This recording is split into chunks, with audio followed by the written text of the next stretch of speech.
are gonna get crazy!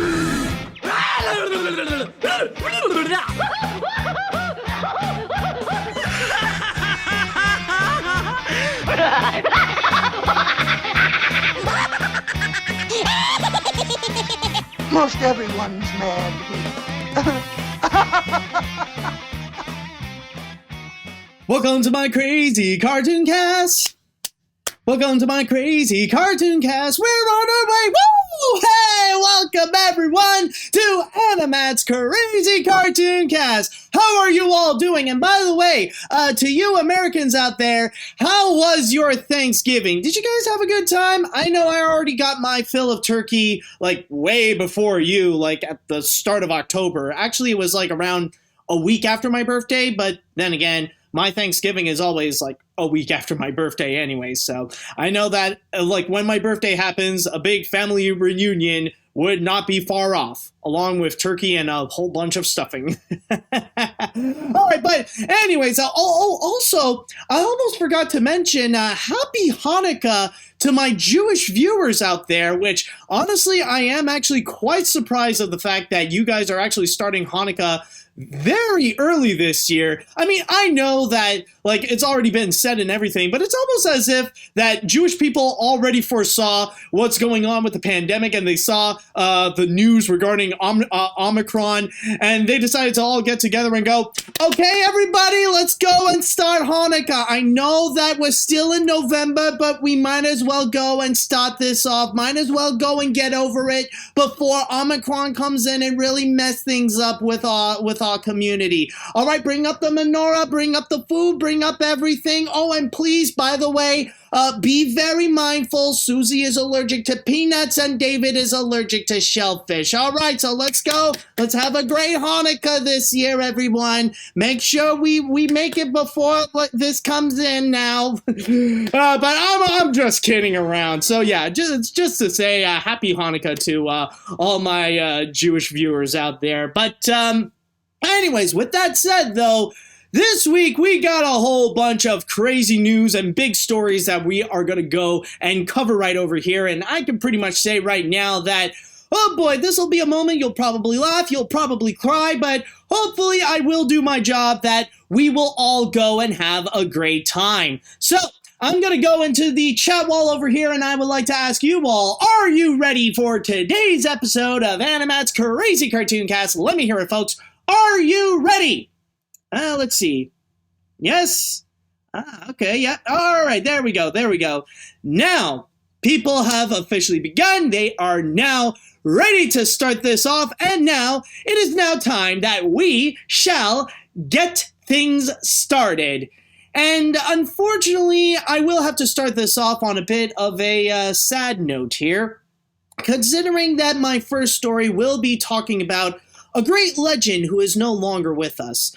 Now, I know generally in recent episodes of AniMat's Crazy Cartoon Cast, like whenever someone would pass away, they would just go and be a quick mention before I would actually start the episode and get into the stories. But with this one in particular, however, this is someone who has not only been a massive influence in musical theater, but this is also someone who is a great influence in entertainment in general. This is honestly one of the biggest names in Broadway history.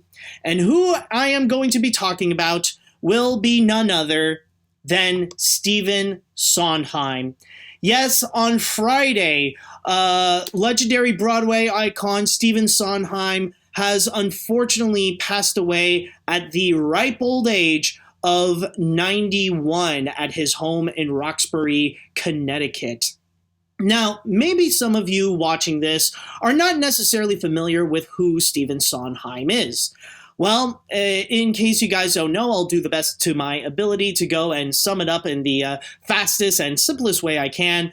This man is actually a composer and lyricist to many different Broadway shows. In fact, he has been working throughout most of the second half of the 20th century, and even a little bit in the beginning of the 21st century. So this is a true Broadway veteran who has been working for so long.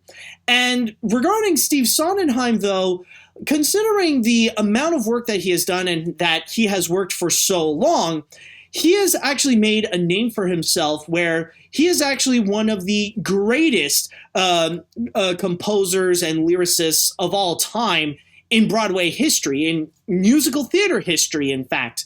This is someone who would be right up there in the same league as people as Rodgers and Hammerstein, Lerner and Lowe, George Gershwin, and Andrew Lloyd Webber.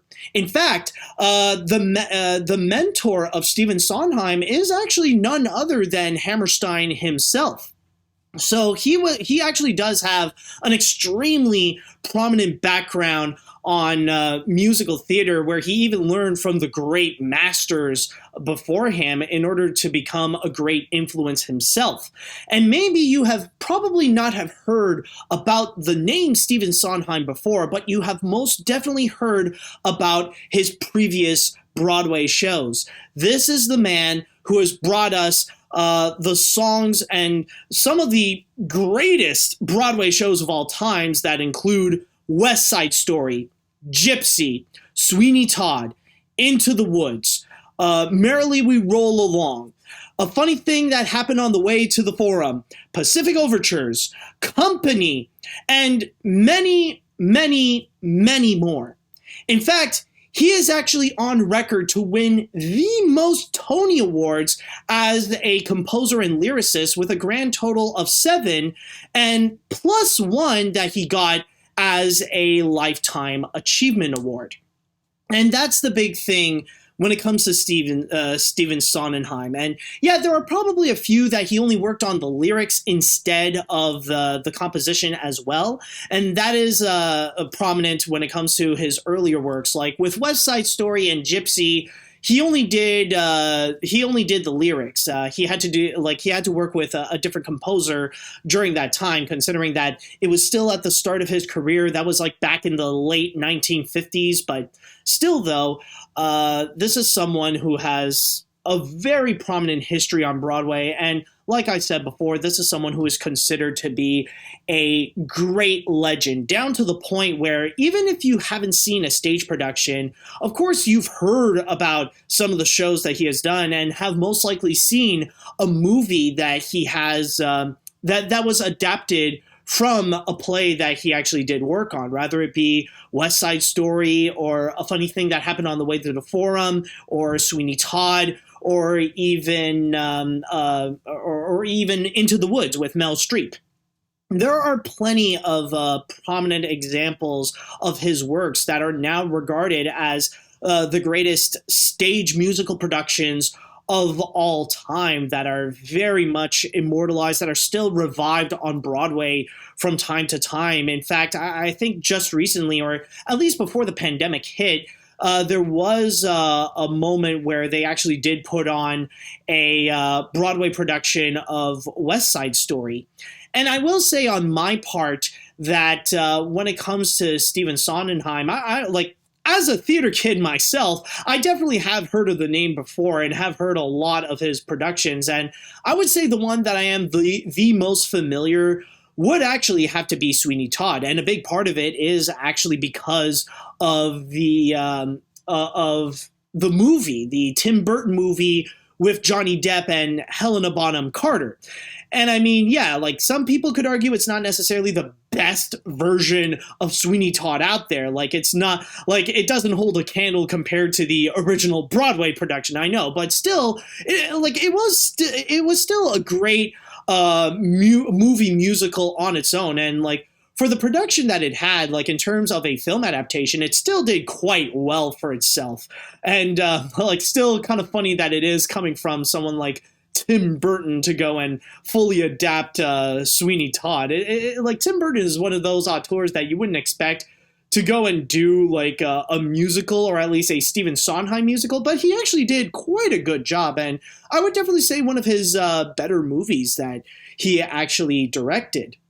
Now, when I did hear about the news regarding the fact that Stephen Sondheim has passed away, I decided to go and take a listen to a few of the musical numbers or a few of the popular songs that did come from Stephen Sondheim, or rather it be like Sweeney Todd or even West Side Story and a few others as well. And it did make me think of one big question.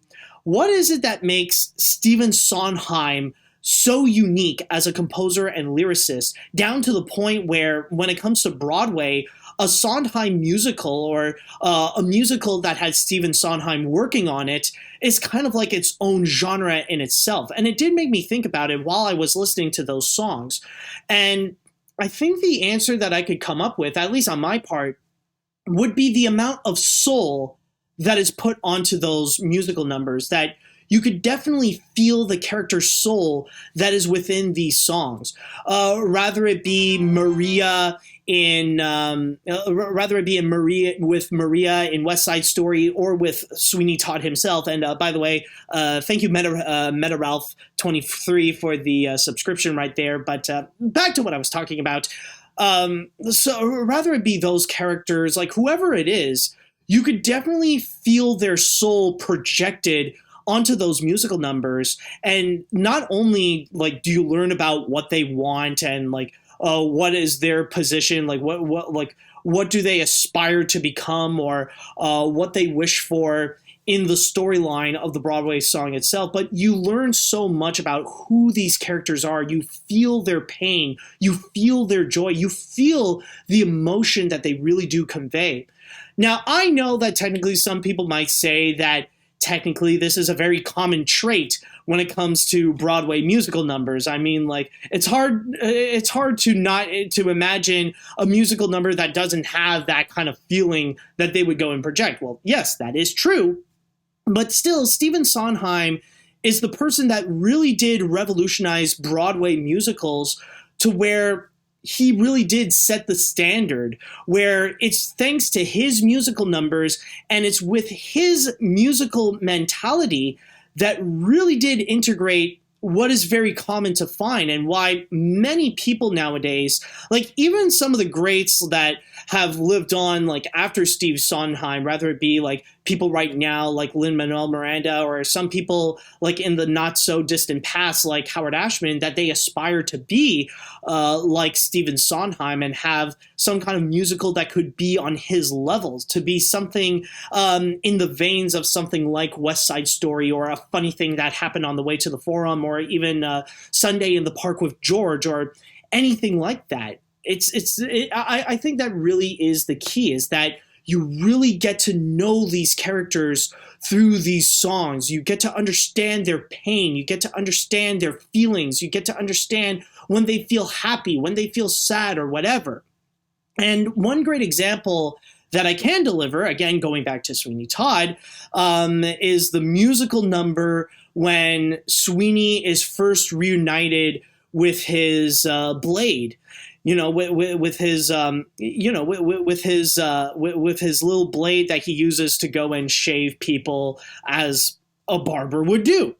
And from there, that's when you see like not only the homicidal side that is coming back to, that is like really brewing within Sweeney Todd, but you also see like this truly feels like the first time that he feels happy in a very long time. Yeah, it's kind of a messed up way where like now he kind of wants to kill people with his blade now that he does have a weapon at hand.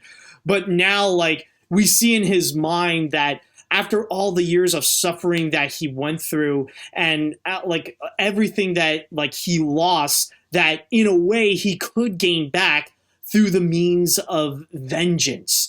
And while you are watching that musical number happen, like you kind of get that sense of fear, but also a bit of that sense of like this psychotic relief in a way, because like you do understand what Sweeney Todd is going through, and there is going to be that sense of justice that will finally occur now that like he's got his groove back, he's got his mojo, and now he can lay revenge upon the people who did him wrong in a way.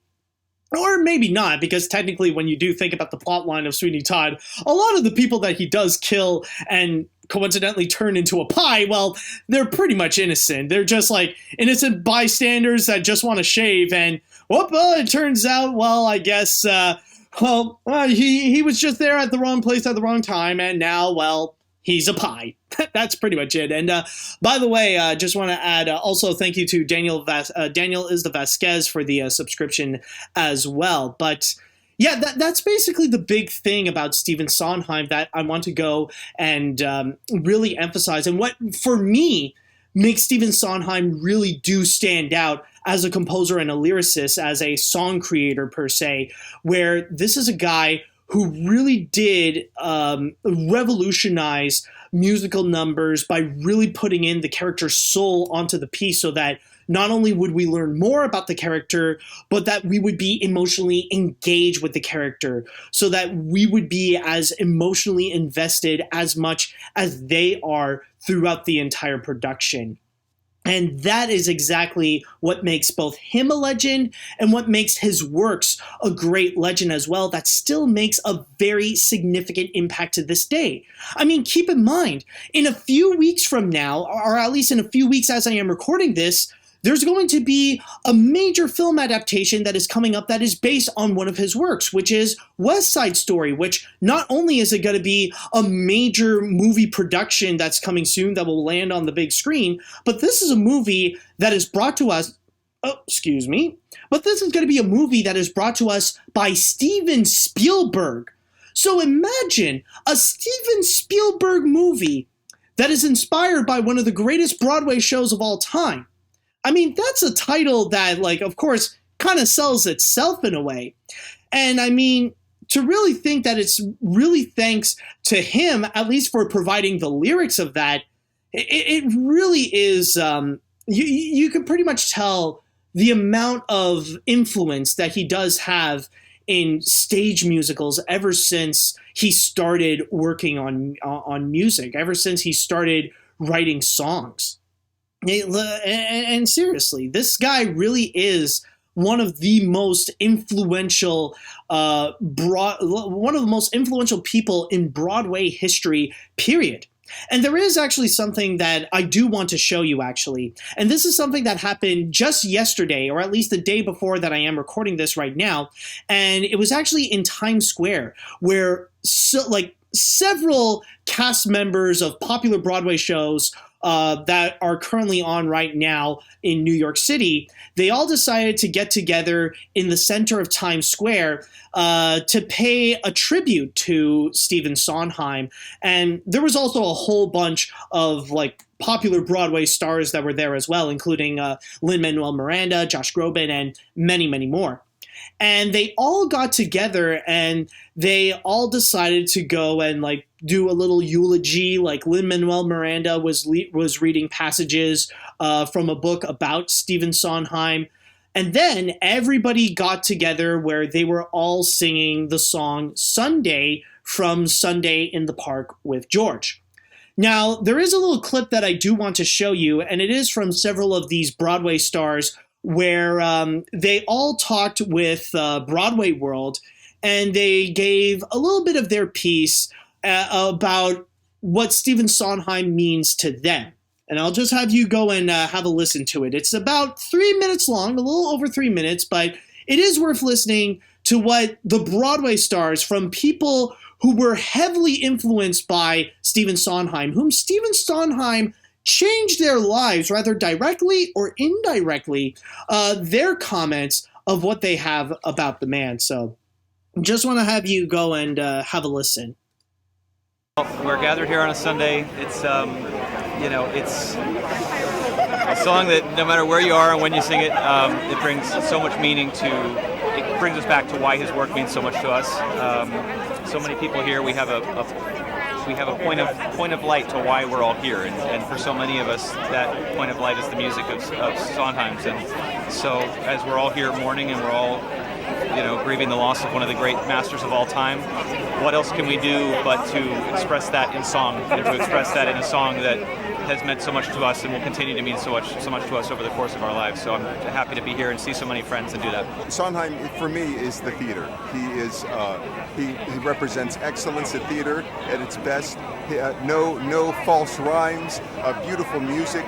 His music is, I think, perhaps my favorite to sing because he's already thought out the character, he's thought out the thought in the music. He thinks the pauses, he thinks everything. He's already worked that out for you. I always say, I think his music is some of the easiest to sing, because if you just do what he wrote, you can't fail.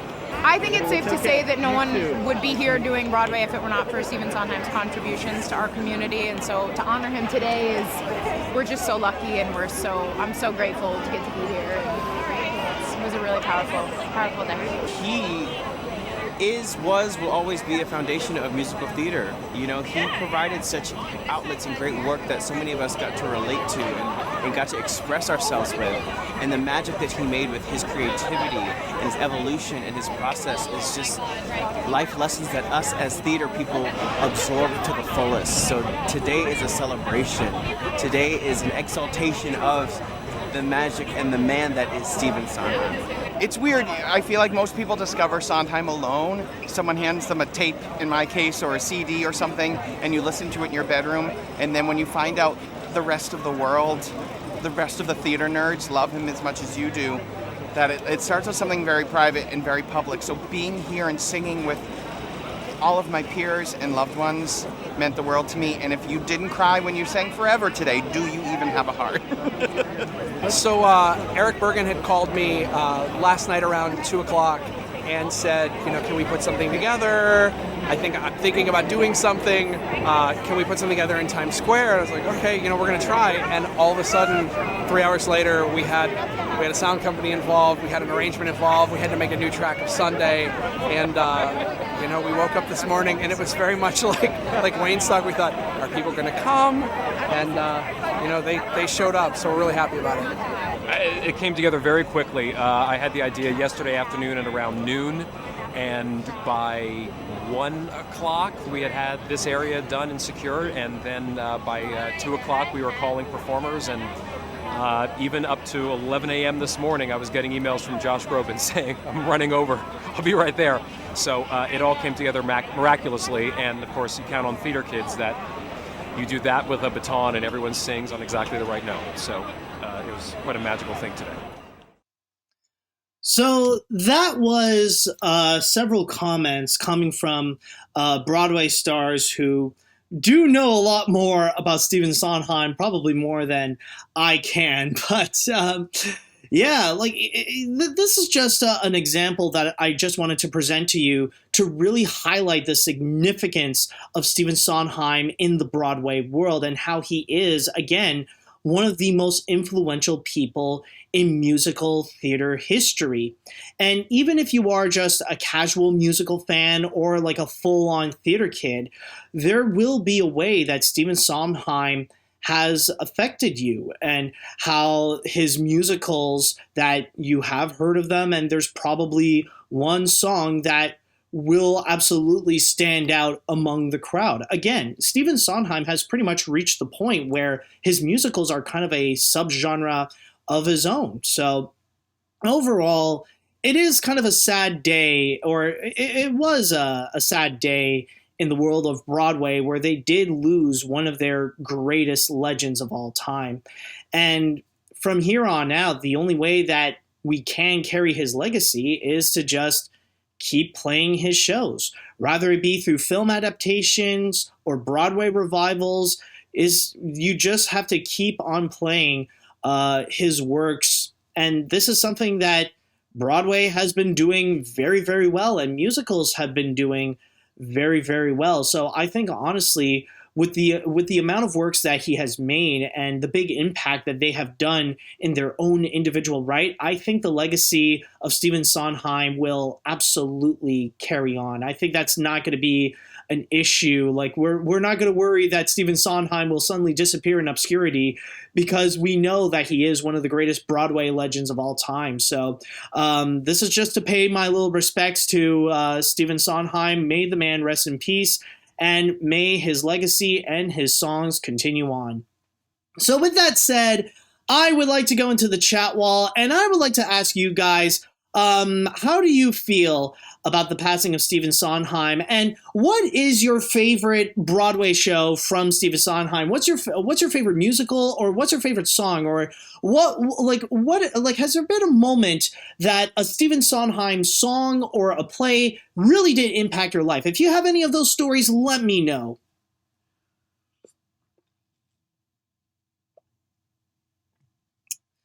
All right, let's see what we got here.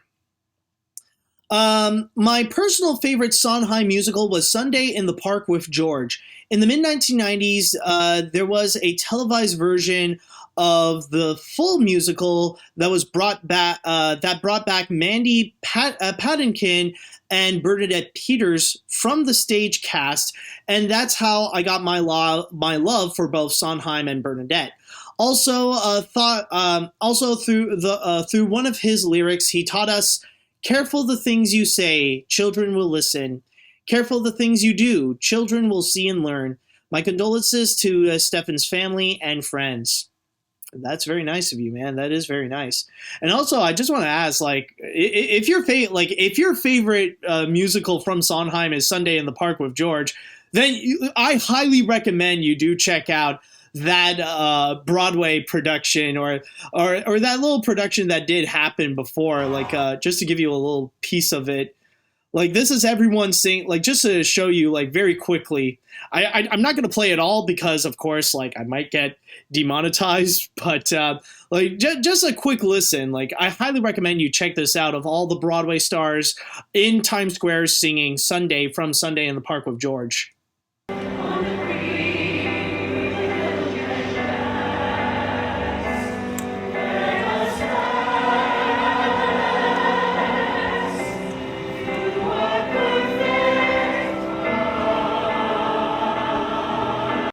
So yeah, and as you can see, there's Lin-Manuel Miranda right over here, and a whole bunch of Broadway stars just surrounding themselves, really everywhere, right at the center of Times Square. So again, I highly recommend you guys go and check that one out. Let's see. While outside of West Side Story and Into the Woods, I'm not too familiar with the works of Stephen Sondheim. It's hard to deny the massive impact he made on musical theater. His lyrics and compositions are up there with some of the best in Broadway history. Even that song with the lyric, "This is piss with ink." And yes, oh my god, I know exactly which one you're talking about. And it's guaranteed his legacy will live on even further with the new West Side Story. Even if I won't be seeing that because of what Ansel Elgort did, still, may he rest in peace. Yes, that is true. And that's also another thing that is also worth mentioning about Stephen Sondheim, is that he also has great versatility. He can make some really heartbreaking tragedies like West Side Story, or really good dramas like Sunday in the Park with George. Wait, is Sunday in the Park with George a drama? I don't know.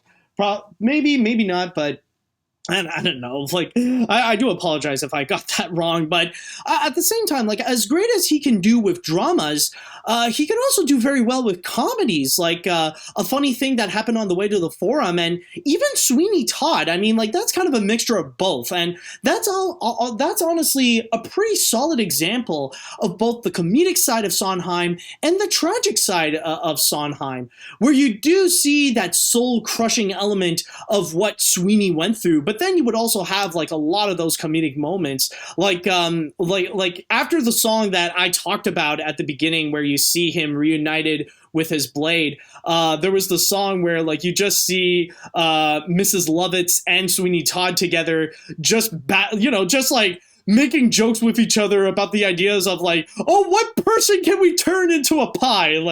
It's great. And even the comment that this guy brought up with piss with ink, that's also another one that does have some great comedic moments with Pirelli's miracle elixir, it'll do the trick, sad true. Oh man, it's when you do think about it, there are some songs that you would really get down into and are just a lot of fun. Oh my god, yes. It's oh, I love that music. All right, let's see what else we got here. This is definitely a tragic loss. While I am not really a huge fan of Broadway, I will absolutely not deny how Stephen Sondheim was involved and associated with some of the most beloved and most iconic Broadway shows of all. All I can say is rest in peace, Stephen Sondheim, and your legacy will forever, and hopefully they will pay tribute to him during Steven Spielberg's West Side Story.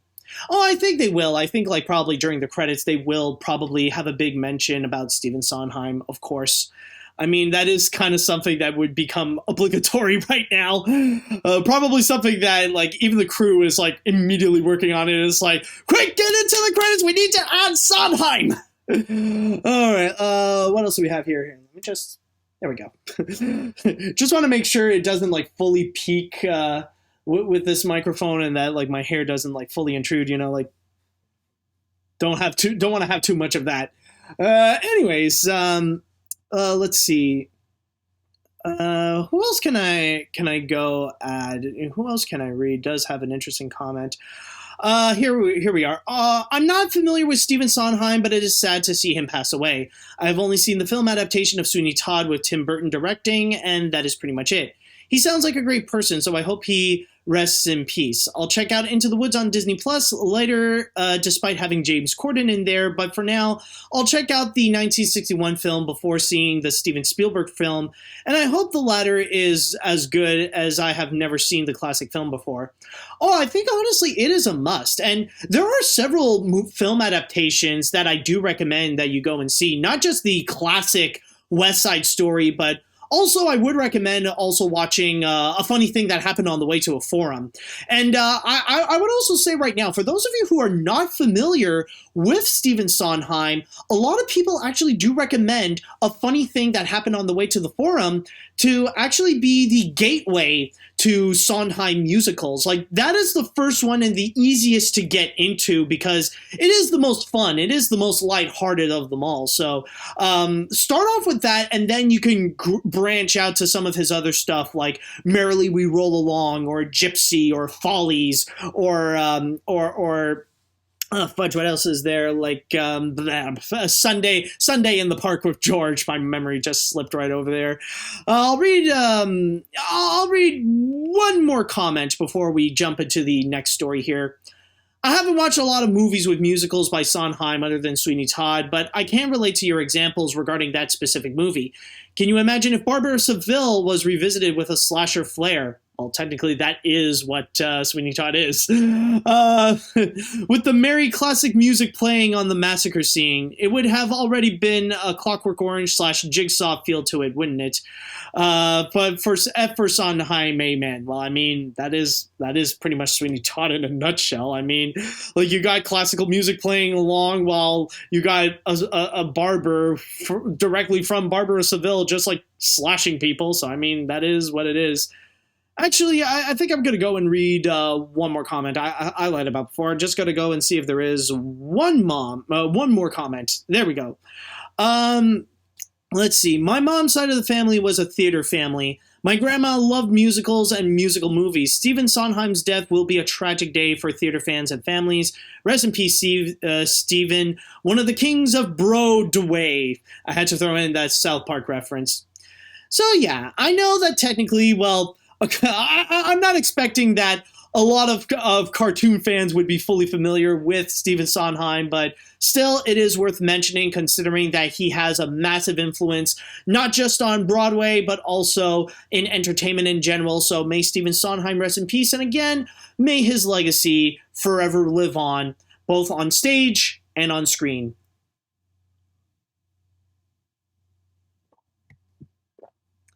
All right, so let's go and lighten up the mood, shall we? Because with our next story, we actually do have a couple of trailers that we are going to go and watch. And what more can we go and light things up than with puppies and pets and superheroes? And what better way is it than we can go and combine all of them together for the ultimate pick-me-up, you know? Just like a major feel-good thing right over there if we do combine funny animals, funny pets, and superheroes.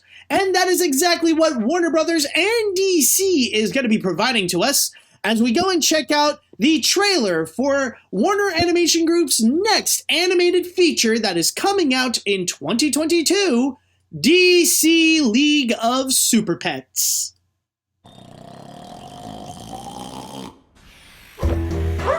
Wake up, buddy. It is walk o'clock.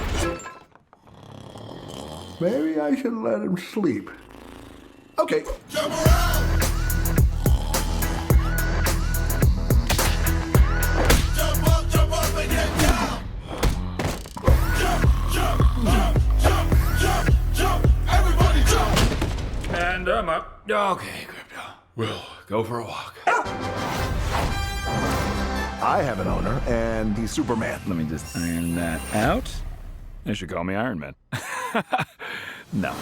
My dog's the best, but he's not the greatest with other animals. What is new with you, fellow normal dog? I bit the FedEx guy the other day. Who was he working for? General Zod? The Legion of Doom? FedEx. Of course. The Federation of X's. Not to be trusted.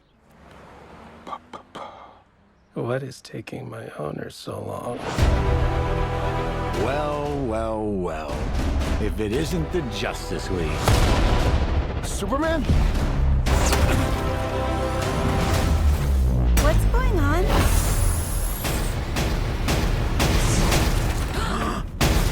You're super strong. I should be a lot more dead right now, right? My best friend is in danger, and you have to help me. Well, we're just a bunch of shelter pets. But they're stronger than you think. The mighty Oink! I didn't see anything. Show on wheels. Where the heck am I? Indestructidog. Great. I'm the only one who didn't get any superpower.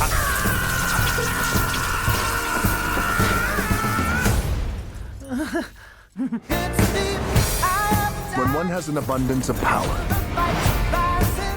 they have a certain duty to use that power to... Sorry. You were saying something?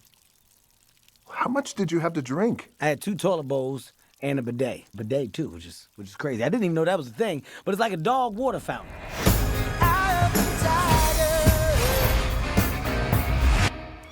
Oh. Out of the way, cat child. Ace, deploy canine shield. What is a canine? Evade!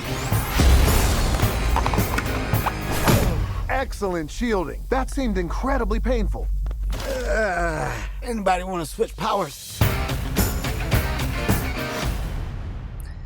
And that is the DC League of Super Pets, which is going to be coming out on the big screen on May 20th of next year. Where is that title? There we go. Just want to have that for a little aesthetic right there.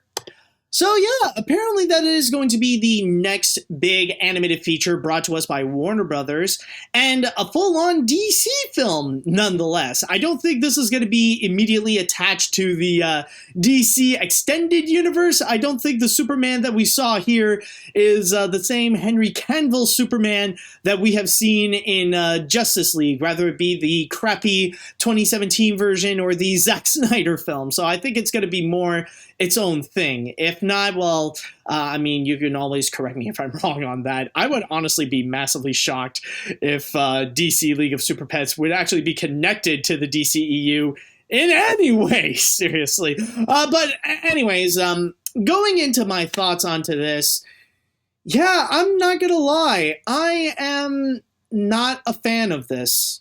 I really am not. I see what they are supplying with this trailer, and it's just, there's so much of it that I can't help but feel like it really is kind of manufactured. Now, granted, I will say that it does have some pretty cool designs. You know, the designs are actually pretty nice, where there is a little bit of that comic book flair, but it is mostly cartoony in its own right.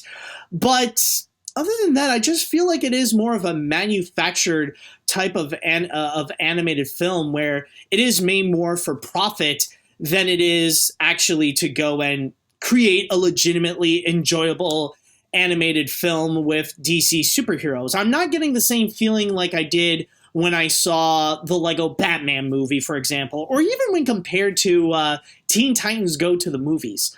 And the big reason is honestly of the fact that I can't help but think of one other animated feature, and that is Illumination Entertainment's The Secret Life of Pets. And this really feels like this is Warner Brothers just really trying to make their version of The Secret Life of Pets, but try to put it in the superhero genre by including all the different superheroes. Like we even saw in the trailer, like of course, like we got Superman in the beginning, and then a little bit later on we saw that there was also other heroes as well.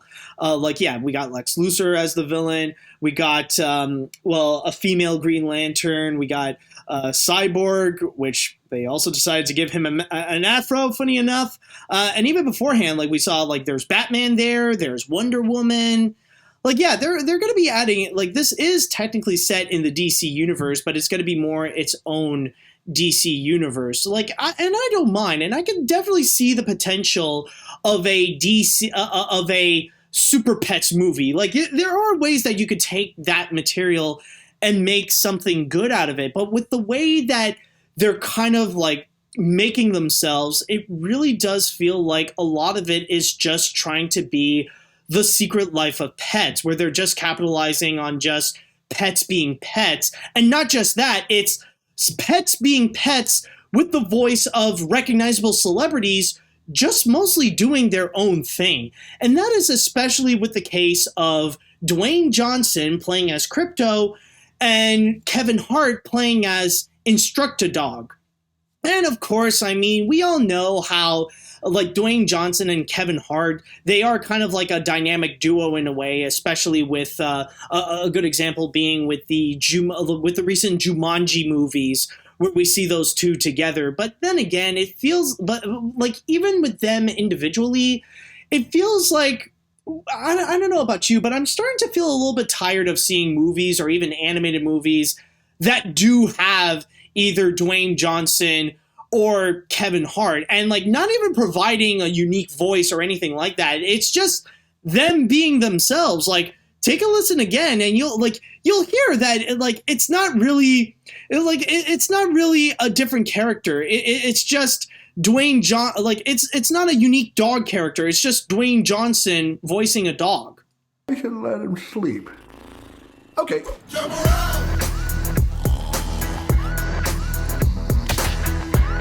Okay, maybe this is not a great example. Right over here, there, yeah, this one. I bit the FedEx guy the other day. Who was he working for? General Zod? The Legion of Doom? FedEx. Of course, the Federation of X's.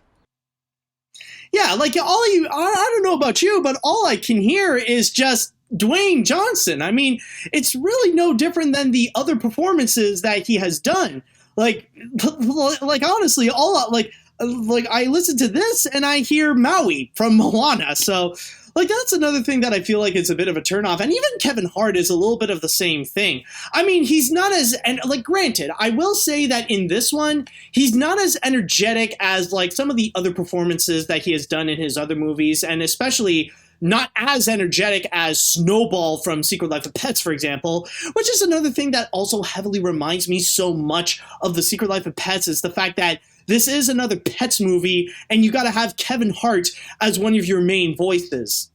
And from there, I just feel like I'm listening to this, and all I hear is Kevin Hart, and he's just not as enthusiastic as before. Like, here, let's just hear this part. Have to drink. I had 2 toilet bowls and a bidet too, which is crazy. I didn't even know that was a thing, but it's like a dog water fountain. Like, I just don't feel like.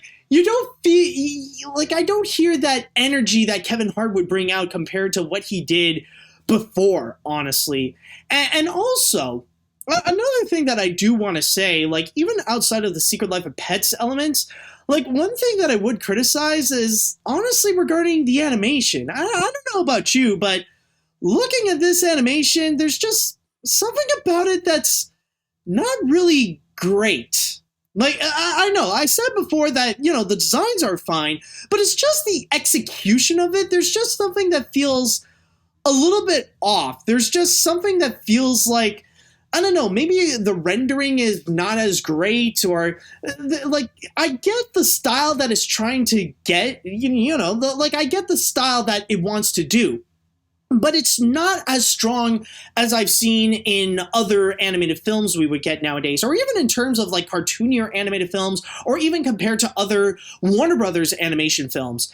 And honestly, I was surprised to actually discover that the animation here, I was wondering, like, did they go with a lower budget and they went with a smaller animation studio to go and provide the visuals for this? Because that would actually be a big explanation, but this is actually not the case. Believe it or not, the animation here is supplied to us by Animal Logic.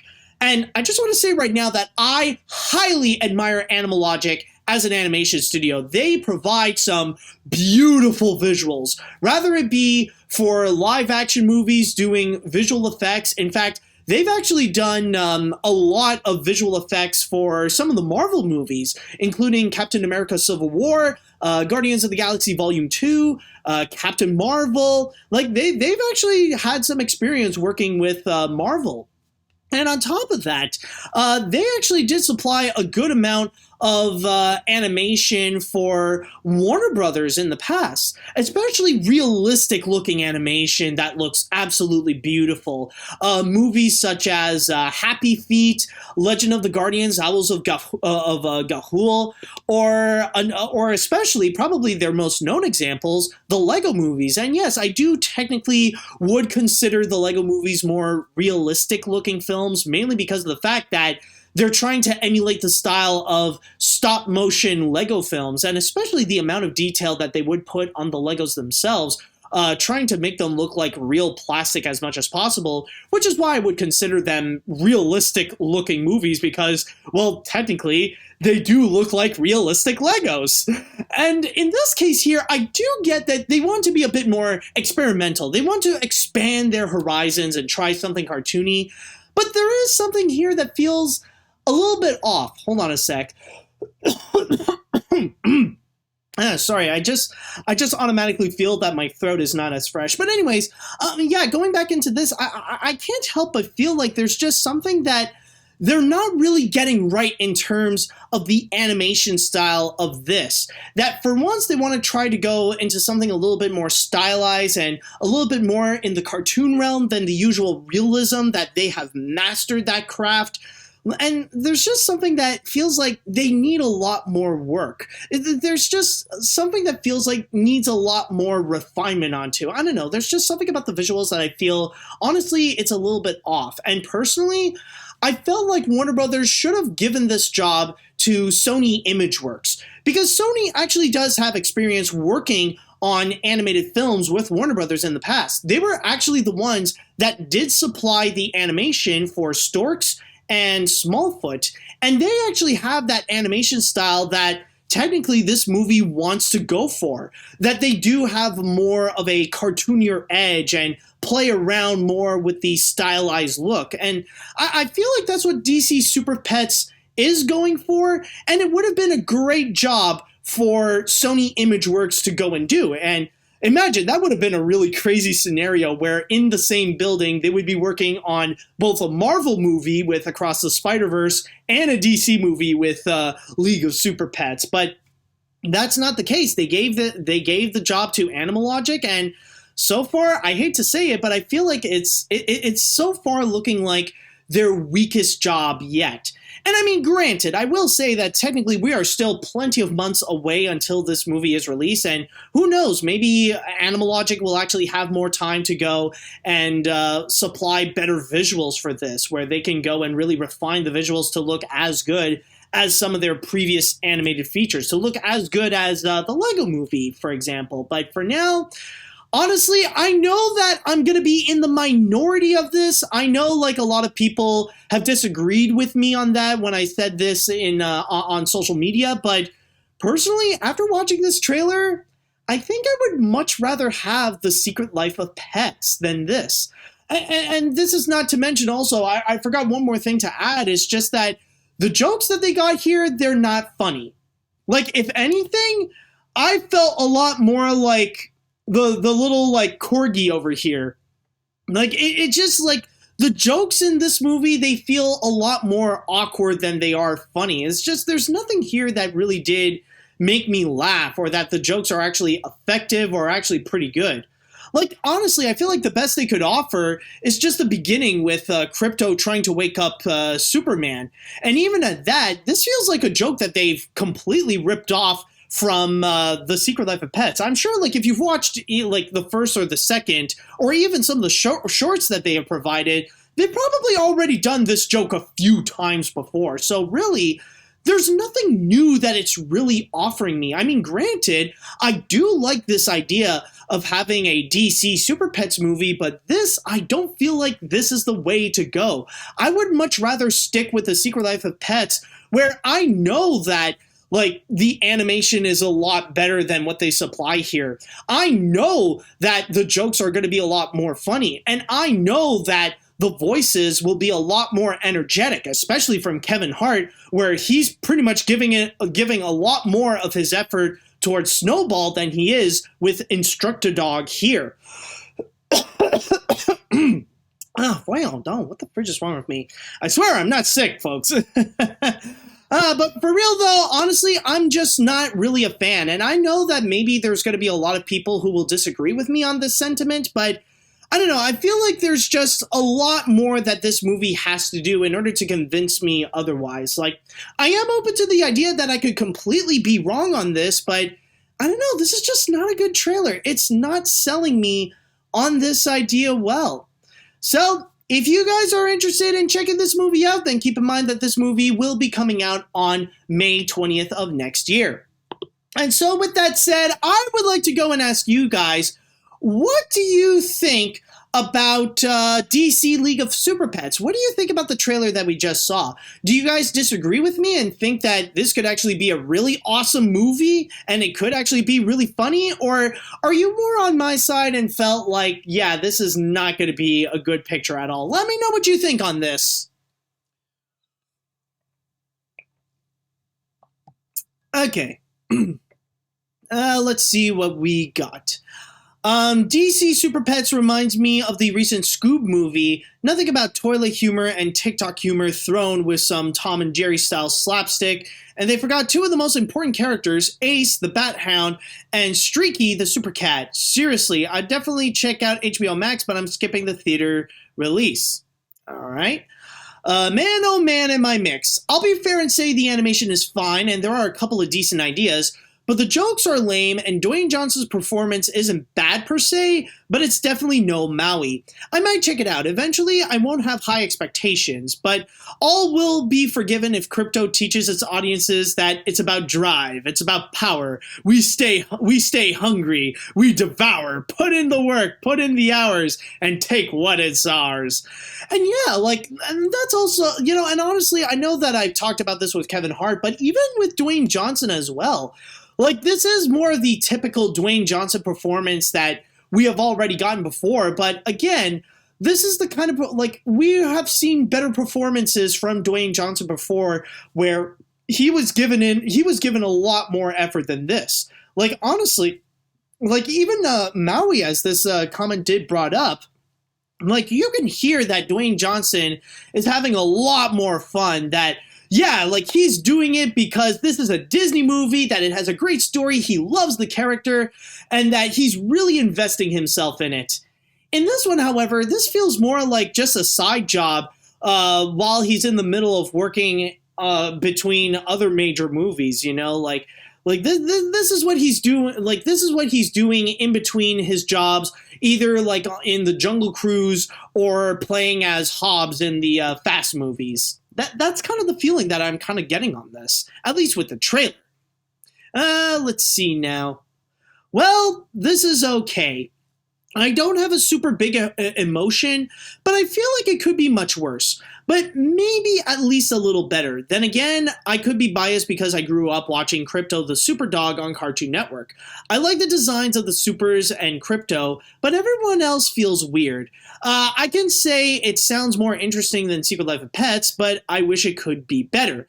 Like, maybe make the animals a little cuter. I like how Krypto the big dog, like how Krypto is a big dog without Chubby.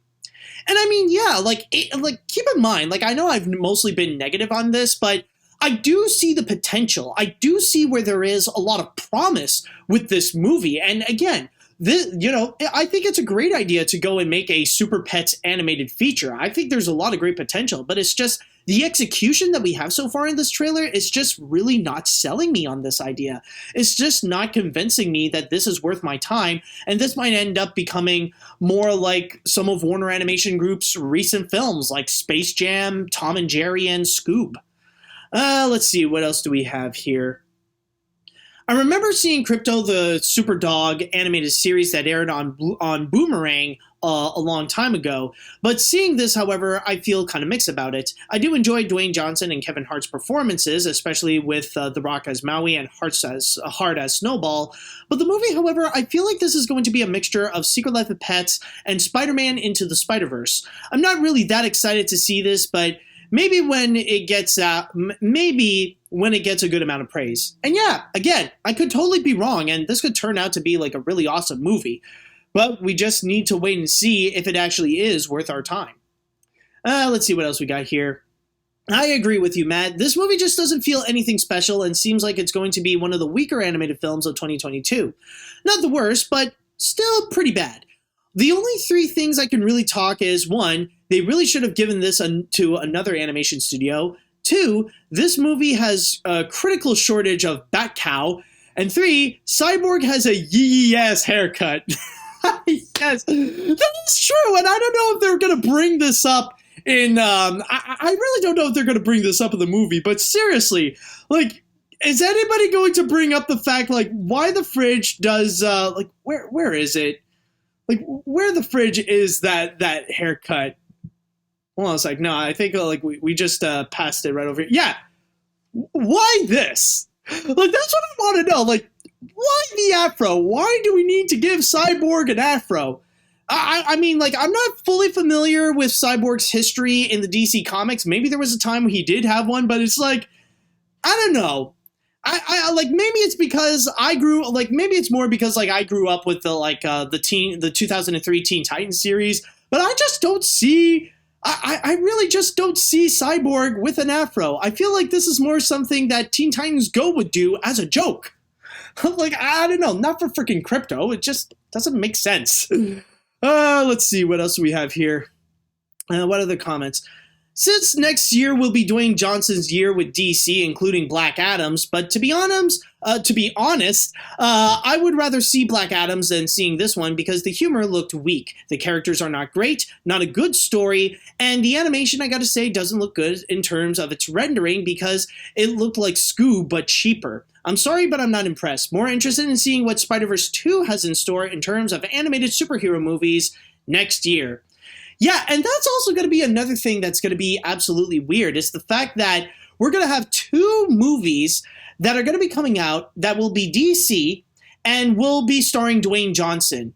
And the fact that, in here, he's just going to be Crypto, and then suddenly, in a few months afterwards, he's going to be Black Adams, and most likely gonna have that same kind of gravelly voice, that same attitude a little bit. It's just, there's something I feel like is a little bit, there's just something I feel like is not well thought of in this, honestly. It just feels weird, and especially with Dwayne Johnson's performance, I feel like it kind of hinders it more so than it actually is being helpful. All right, I'll go and read one more comment before we jump into the next story. So let's see, which one are we going to go? This trailer really doesn't grab my interest. I definitely have to agree that the only thing I see is a clone of The Secret Life of Pets, but just make them superheroes. And I would also much rather watch Secret Life of Pets. While I do think the animation looks fine, the characters don't seem that interesting, and that the humor is pretty weak, and I was flat out grossed out by the pee joke, so overall, I'll pass. Yeah, when things are bad when the big highlight of your trailer has to be a massive pee joke. That the character is peeing for a long time and that's somehow funny. Really? Is that really the best that you can offer for us? It's just jokes that you took from Secret Life of Pets and a long pee joke. I don't know about you, but I really do hope that this movie can prove me wrong about my sentiments right now. I really do hope that it is much better than what I think it is right now, but for now, though, it's not looking good for this movie. I'm not really that optimistic just yet. And again, if you guys are curious to check it out, then remember that it's going to be coming out on May 20th in 2022.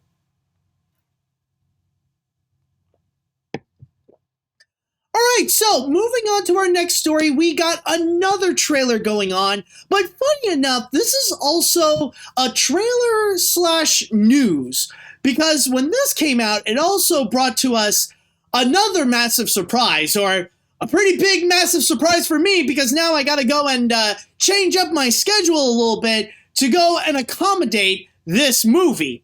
And so with that said, let us go ahead and check out the trailer, or the second trailer, for Paramount's upcoming animated feature that's coming out not in theaters, but on Paramount Plus, Rumble.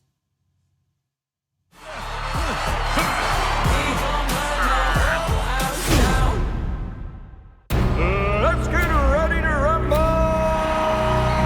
Welcome to Stoker, the birthplace of monster wrestling. This is incredible! But for this once proud city to survive, a new champion must rise. Steve, wake up! Are you pretending to be asleep right now?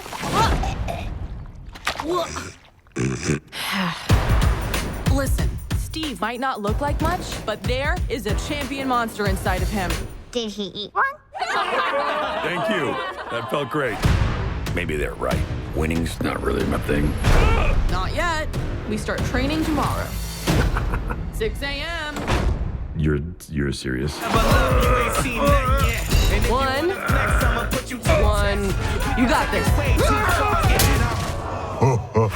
Let's start over. What do you love to do? Sleeping? Really? Sitting? Not helping.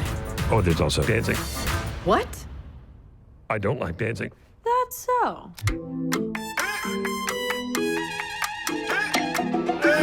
Okay, yes! I love dancing. Wrestling is 80% footwork. Not bad for 22 tons. Are you ready to save this city? Yeah. Execute Plan Tango! Holy! Guacamole and chips for lunch today. You won against a very questionable opponent, and dancing, it's a disgrace to the sport. We're a total joke. That's how I felt my whole life. But you believed in me. Okay, enough with the sappy stuff. Ugh, it's showtime. We need to beat the biggest, Ramarilla Jackson Axe Hammer! the baddest, You're a good boy, aren't you? Yes, you are. and the slimiest. Oh, it's in my mouth. There's not gonna be a thing left of this town, or you! This is gonna be fun, bro. It is go time. Buck up, put your game face on. Woo! Come on!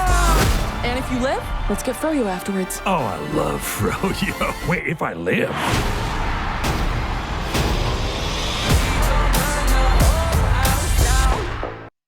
And that is Rumble, which will not be released in theaters, but rather it will be out on Paramount Plus, and much sooner than we expected, on December 15th. Yes, in a few weeks from now, that's when, well, no pun intended, but you gotta get ready for Rumble.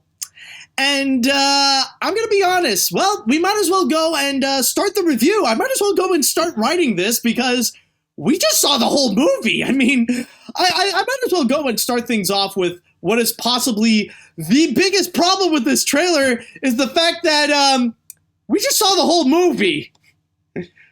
Hold on a sec.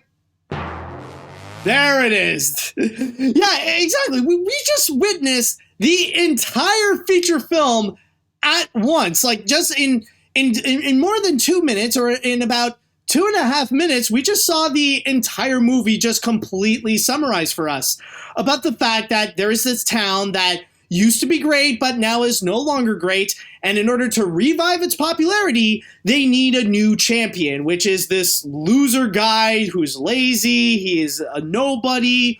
but through rigorous training, suddenly becomes a somebody, and then has to go and fight against the champion and, all that kind of jazz. Like, they really did go and summarize this entire feature. Like, they really did leave no surprises for us. So, like, when we do come in, we're just going to see a feature-length version of essentially what we got with this. The same plot line and all. Yeah, I do get you got to show us some stuff, but I think they really did show us a little bit too much with this trailer right over here. But other than that, though, I will say, like, I might as well get some positives out of the way, because there are some good things that I do want to say. And number one, I will say that, holy crap, compared to what we just got before with DC League of Super Pets, the animation here is so much better. This is actually a great looking animated feature, well rendered. The animation is, it looks well composed. They built the world around them great. And even the character animation, like, it's dynamic, it's strong. Like, some of the animation that we do see from Steve is actually pretty solid. Like let's go back to, like, when he's training a bit. One. You got this. Like, I'm not gonna lie, it's actually pretty solid. And even, like, some of his dance moves, like, they were actually pretty good.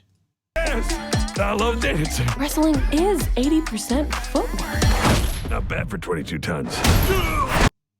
Honestly, I feel like that was not bad. And so far in the visuals department, they're really selling. And also, I want to add that, in a way, this is actually a much better trailer than we got from last time. I don't even remember the last time we got that previous trailer. But one thing I will say is that this actually does a great job in selling the concept of monster wrestling. And I think that's going to be the big selling point of this movie. And I think what they're showing us with this is actually great. I think it's honestly amazing and really cool to see the wide variety of different monsters. Like, beforehand, all we saw was mostly Tentacular, who is like the current monster wrestling champion. Of course, we do have Steve, and then there was, like, that one bit with the horned monster that they have to go and practice, like, like trying to pick up the monster and stuff like that as part of a dance move or something. But yeah, like, we didn't have that much in the previous trailer, but in this one, like, we see a wide variety of monster wrestlers and all the different abilities that they can do, or just, like, a small taste of what they could do, a little bit of their personalities. Like, just seeing their designs is actually incredible. And we got, like, a whole bunch of different examples. Like, we see, the horn monster from before, her name is Axe Hammer, or even before with Ramarilla, like this giant gorilla with horns. And even, like, speaking of horns, like, we also got King George, that's this giant bulldog that's also emphasizing the bull part with, like, big bull horns. And they got all these great examples over here. And also another one they didn't really look into, like, they got this this dragon that they got. Like, I don't know. Like, they showed it really quick. I don't know if it's either, like, it's a Chinese dragon or it's inspired by Mesoamerican culture. But, like, they also got, like, a really cool dragon over here.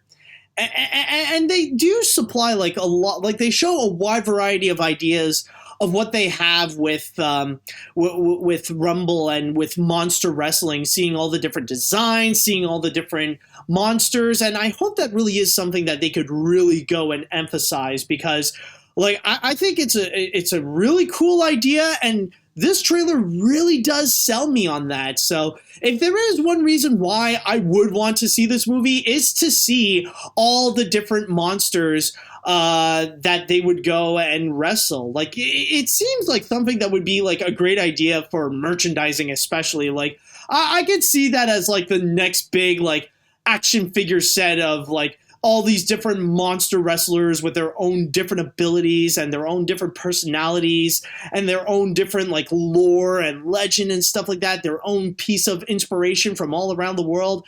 I think this is honestly a really cool idea. And so far in this trailer, they really are selling that well. But there is one problem with this movie, though. This one major issue with the trailer that is not convincing me that this will be a good movie. And it's not really the fact that this trailer is showing me the entire movie itself, but rather that this is a full-on generic underdog sport movie. Like, it's pretty much going into that same genre, going into the same cliches, the same tropes, going beat by beat, that same kind of story from beginning to end, like really emphasizing that full-on underdog story that we have seen again and again and again and again, really offering nothing new in the story or in the writing department. And really, it is kind of a shame because it looks like it does have a pretty interesting concept and that they're really selling on that concept extremely well. It's just that so far with the story here, it just feels like the same sports movie that I've already gotten several times in the past. In fact, like we just already saw Space Jam: A New Legacy, and that movie also has that same generic underdog sports movie plot line. And it looks like it's going to be no different than what we have here in Rumble. So I'm going to be honest. Overall, I feel extremely mixed. You know, I honestly feel more mixed, or technically more positive than I have with DC League of Super Pets.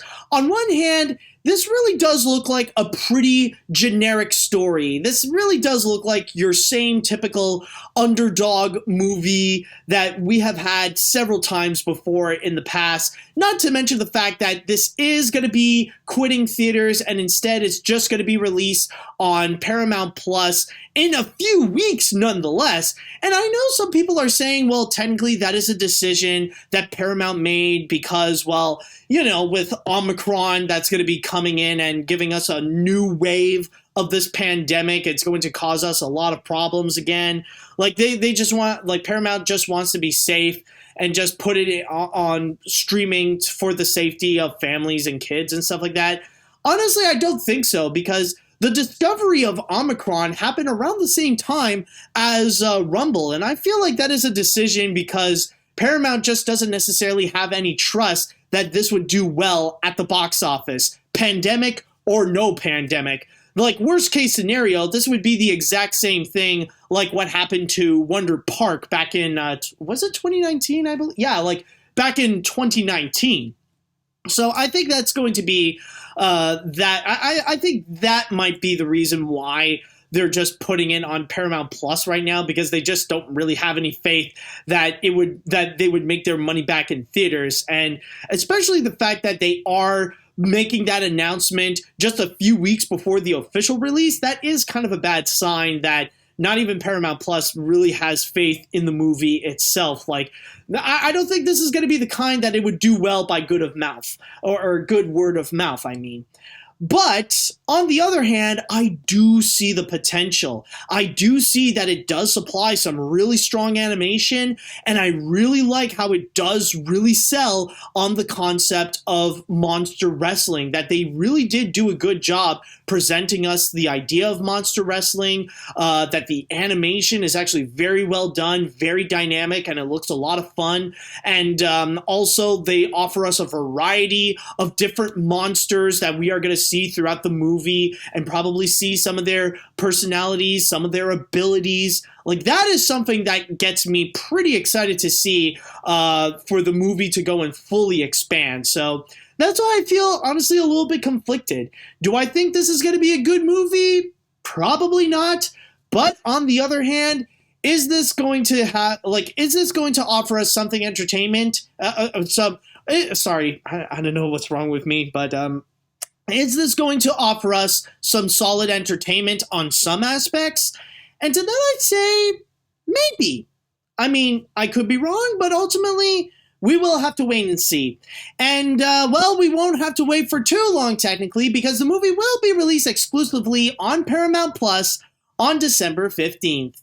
And with that said, I would like to go into the chat wall, and I would like to ask you all, what do you all think about Rumble? What do you think about this trailer that we got here? Are you guys excited to check this movie out? Are you guys a lot more iffy, especially with the generic underdog story? Let me know what you all think about this. All right, let's see now. Hold on, let me just go. All right, there we go. As someone who is a fan of wrestling like AEW, this is a bit accurate, although less brutal. I think this movie would be an eye-catcher for wrestling fans. In fact, I'd like to hear James Rolfe's thoughts on this, since he is a fan of kaiju movies. Also, side note, the sound effect you used for the trailer has spoiled the movie a bit. What is the sound effect called? Because I can't figure out what it's called. Honestly, oh, you mean this sound effect. Hold on. Actually, the funny thing is that I actually took this one from SpongeBob. You guys probably remember the essay episode when SpongeBob had to go and write that essay, and he's just been heavily procrastinating. And this is the moment where SpongeBob would go, like, he's finally putting in effort, and then, like after a long time, he finally finished his essay, and then, like, he would go and make a revision and just say, the time. So that's where I actually did get that sound effect, by the way. Just to give you a little bit of context. Anyways, let's see what we got here. I will say I'm likely to spend money on Rumble than Super Pets.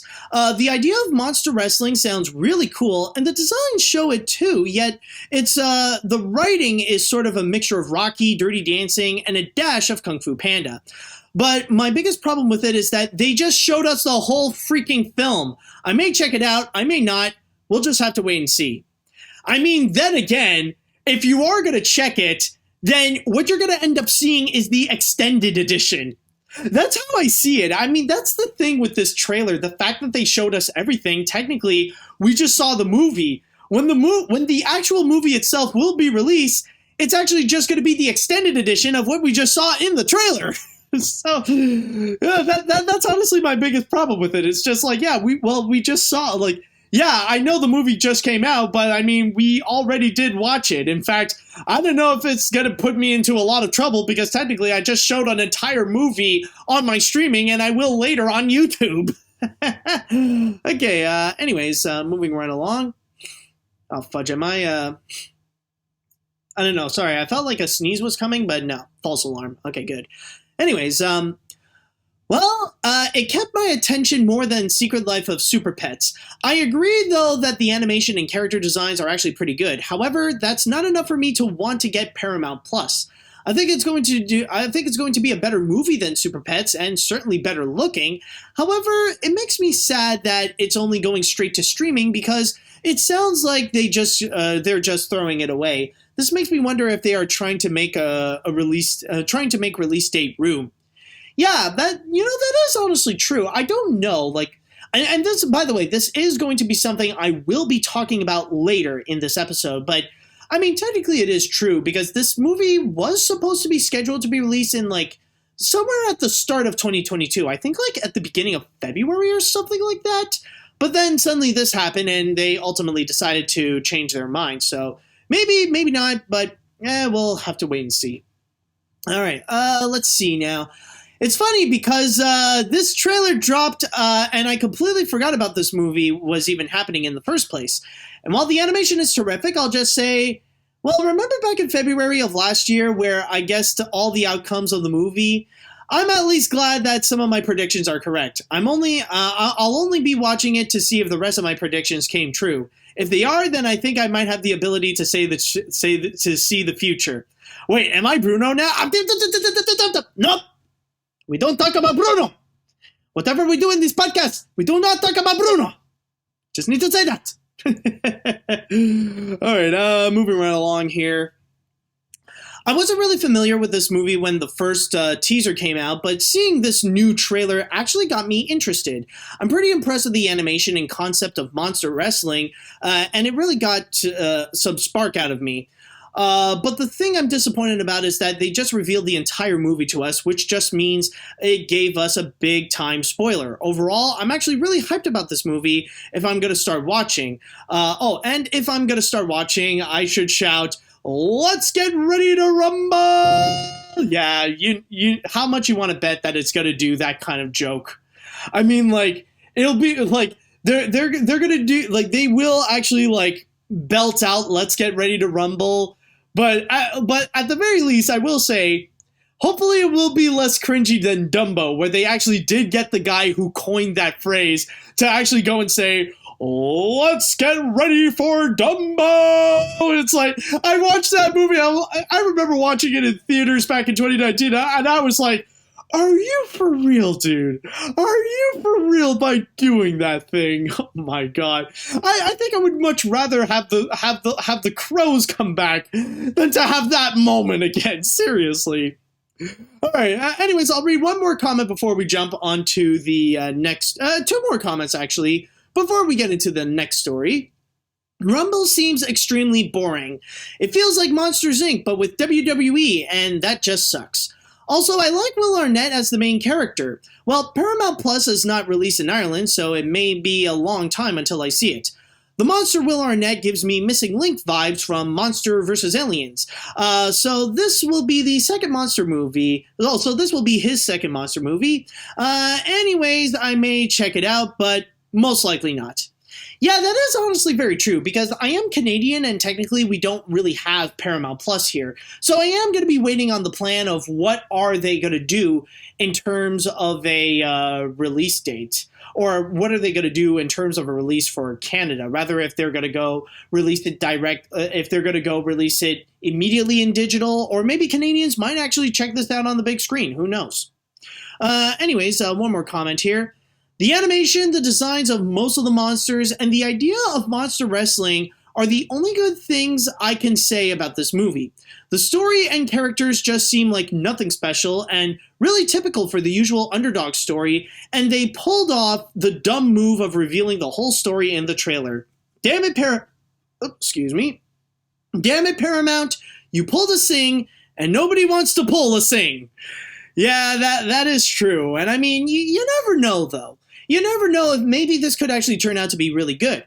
I mean, you guys probably remember the trailer for The Mitchells vs. the Machines. Like nowadays, a lot of people really love Mitchells vs. the Machines, but I remember when they released, I think it was either Sony or Netflix who released the trailer of it, and it was basically summarizing the entire movie all in one go. So, yeah, in a way, Mitchells vs. the Machines also pulled a sing as well, but the movie turned out very well for itself. And who knows, maybe the same thing could actually happen with Rumble. I highly doubt it, but maybe it could turn out better than we think. But once again, if you guys are interested in actually checking out Rumble, then keep in mind that the movie will be coming out on Paramount Plus on December 15th.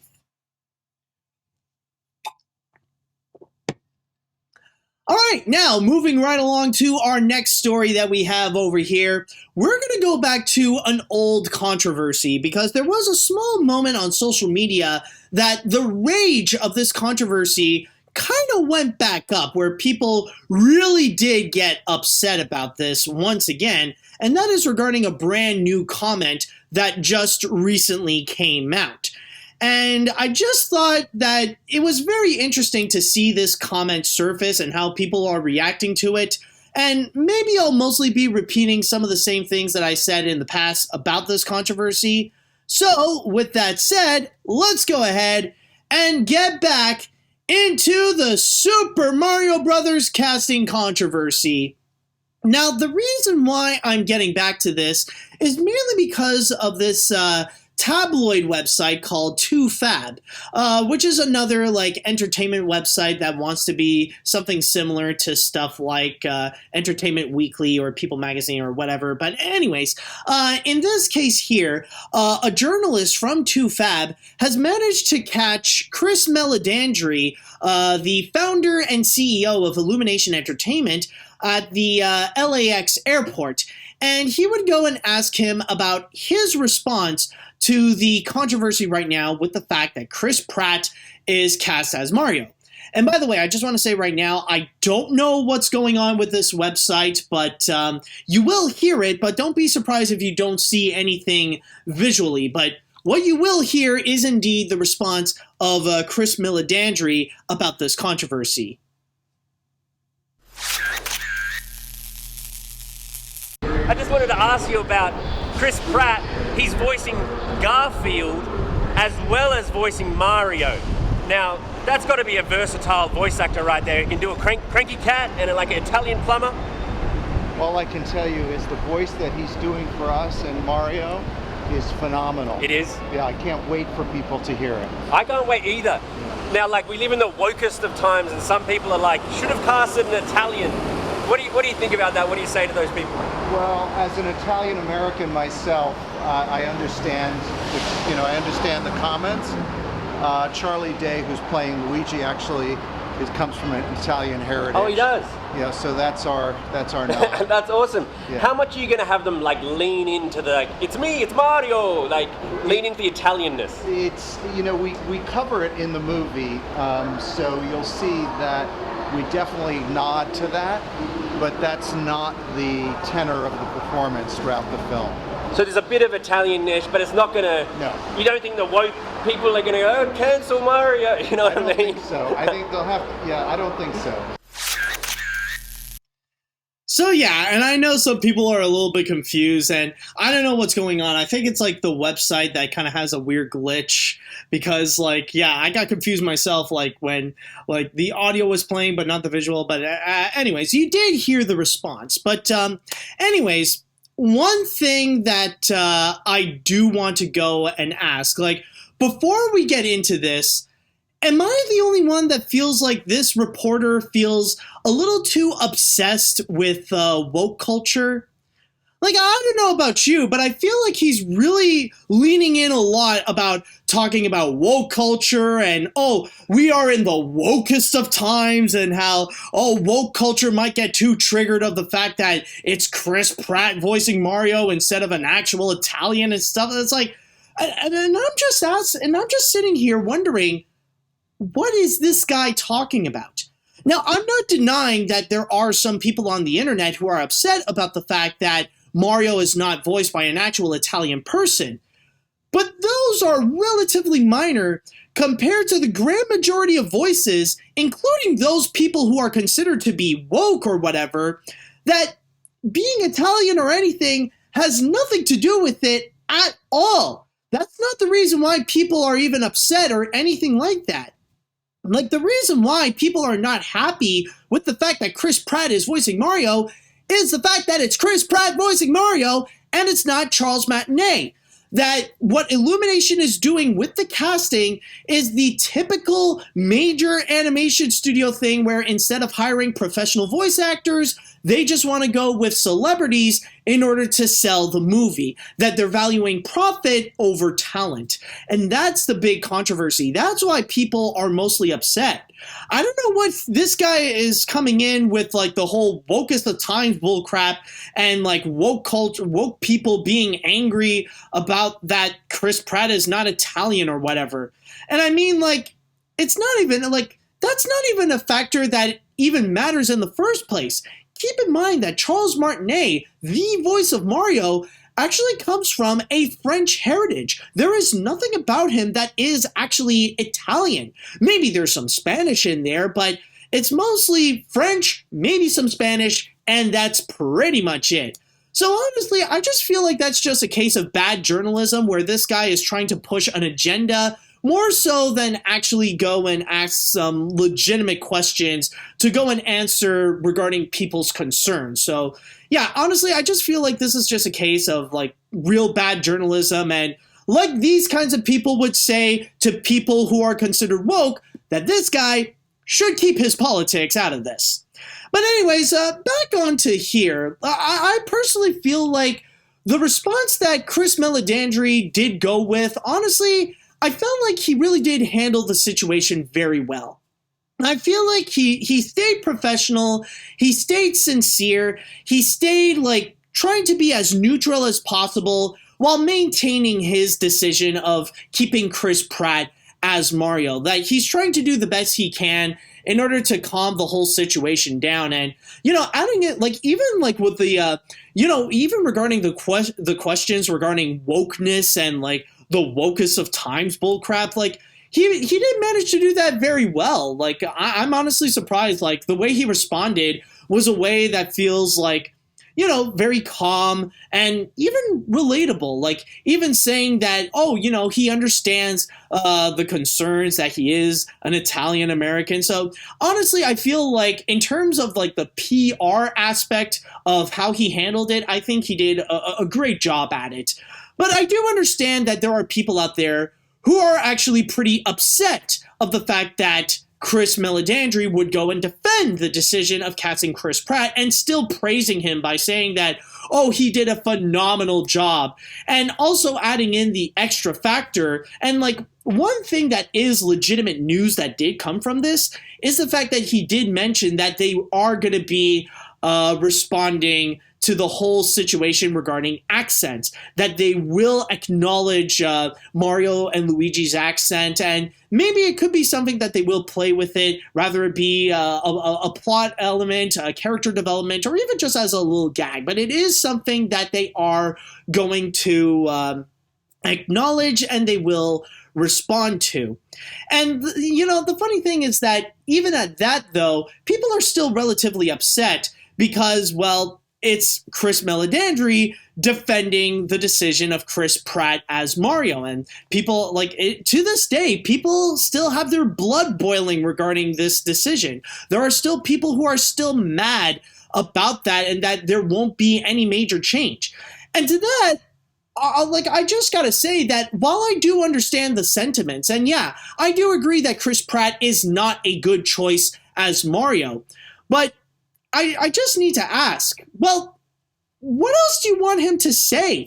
What else do you want him to go and respond? Like, do you want him to say suddenly, we're sorry to do that decision and we're going to force, we're going to change our decision, so now Charles Martinet is going to be a voice, or now an actual Italian is actually going to be the voice of Mario, that suddenly now they're going to go and get someone from House of Gucci and they're going to do that same performance to play as Mario?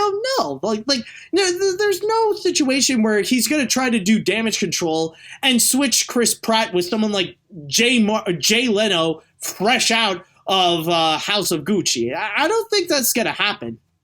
And I'm just going to say right now, the only situation where we will ever see Chris Meledandri change his mind and choose to recast Chris Pratt would be if Chris Pratt himself would end up in a major controversy. And I mean like a very damaging, #MeToo levels of controversy, where it would take a massive blow, serious damage to his career, to the point where Hollywood studios would rather want to distance themselves from him, like they are doing right now with Johnny Depp.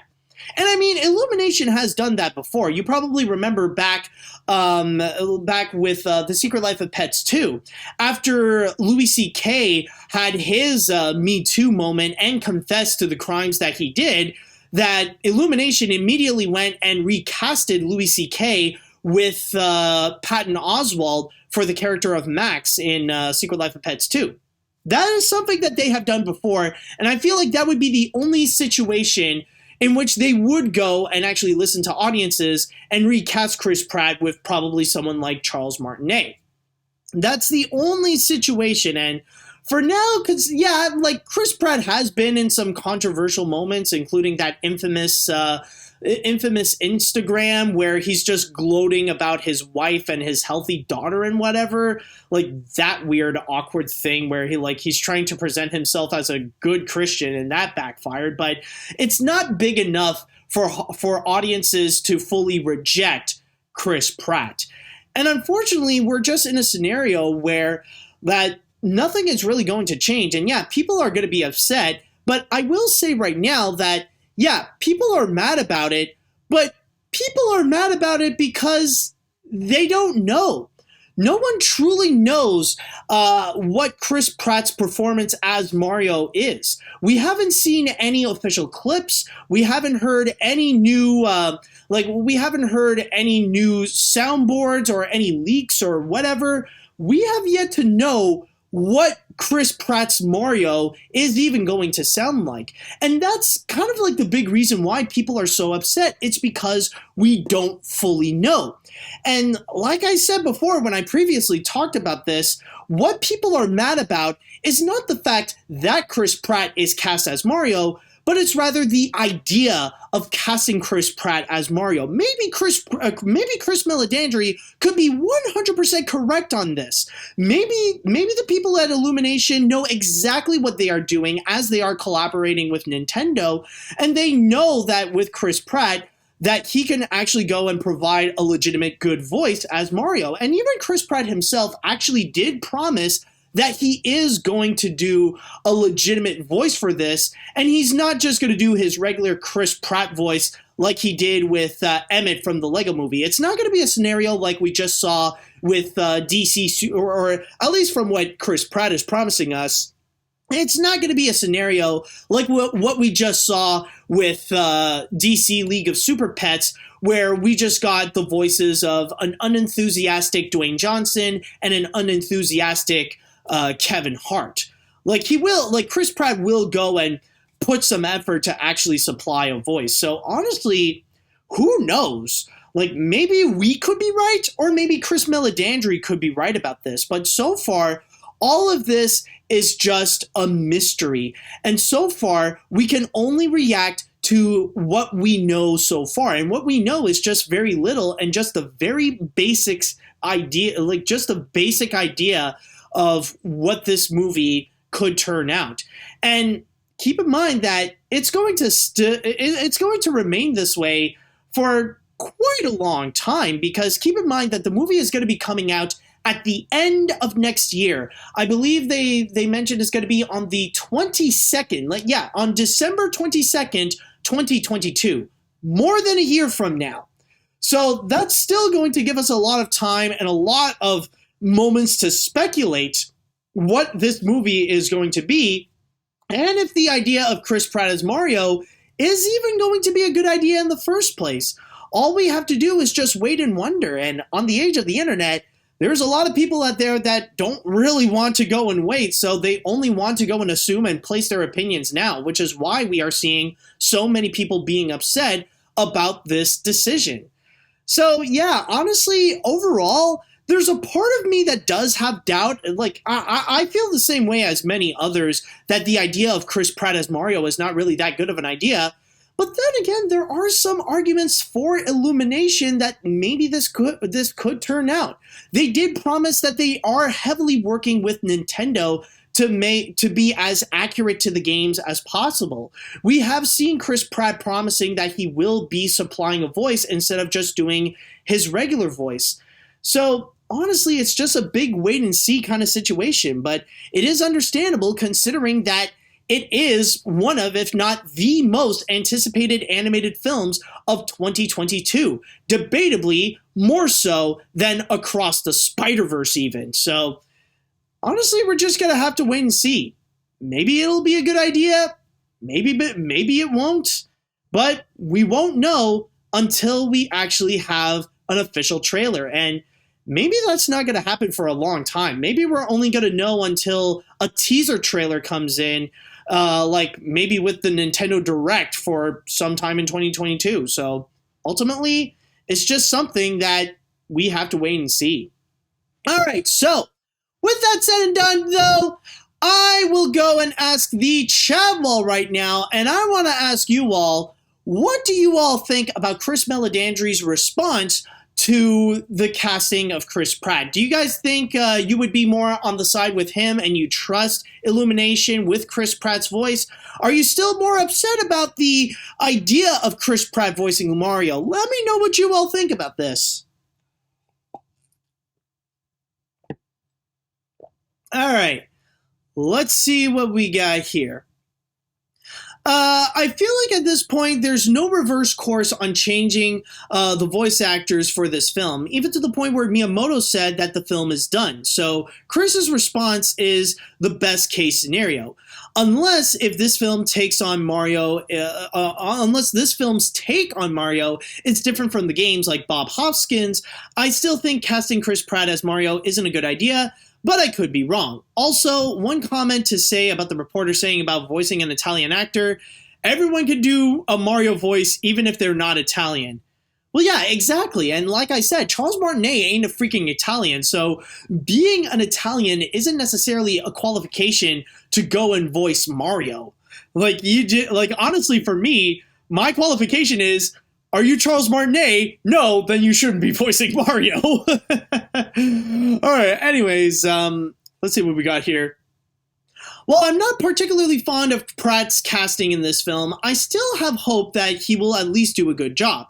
Hell, if they have him doing a Brooklyn accent or even an impression of Captain Lou Albano, I could see it working. But in all honesty, I was just gonna watch. I'm just gonna watch it for Jack Black as Bowser. But again, maybe Chris Pratt could give a great performance. Maybe on par with Steve Carell as Gru. We only have to wait and see. Also, wokest of times. What the hell?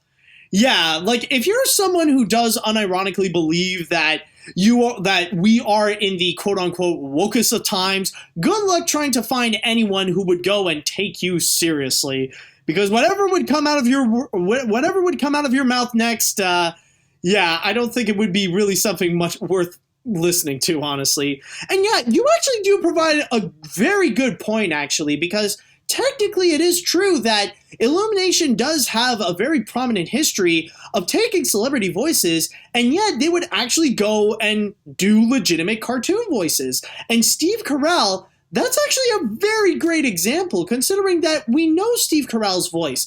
He actually does have a very distinct voice where it's actually very recognizable. Where there are some cases, like you listen to the mayor from Horton Hears a Who, and a lot of times you just hear Michael Scott from The Office. But in Despicable Me, that's a full-on voice that Steve Carell is doing. I mean, you do hear a bit of that Steve Carell accent, or you do hear a bit of that Steve Carell-ness in the voice, but he is trying to be a legitimate character. He's trying to do something a little bit different as the voice of Gru. So that is actually a pretty good example right there.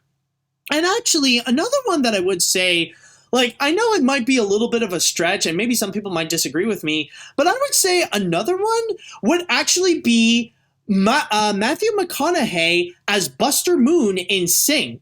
I know that Sing is an example of a movie where it's just a bunch of celebrities doing their own voices for the characters, but with Matthew McConaughey, that one is a lot more different than the typical Matthew McConaughey roles that you would get in any of his other movies, even when compared to Kubo and the Two Strings. Like, in Kubo, that one is a lot more Matthew McConaughey, more so than in Sing, where he has he has a higher pitch to his voice. He's a lot more bright. He's a lot more bubbly as a character.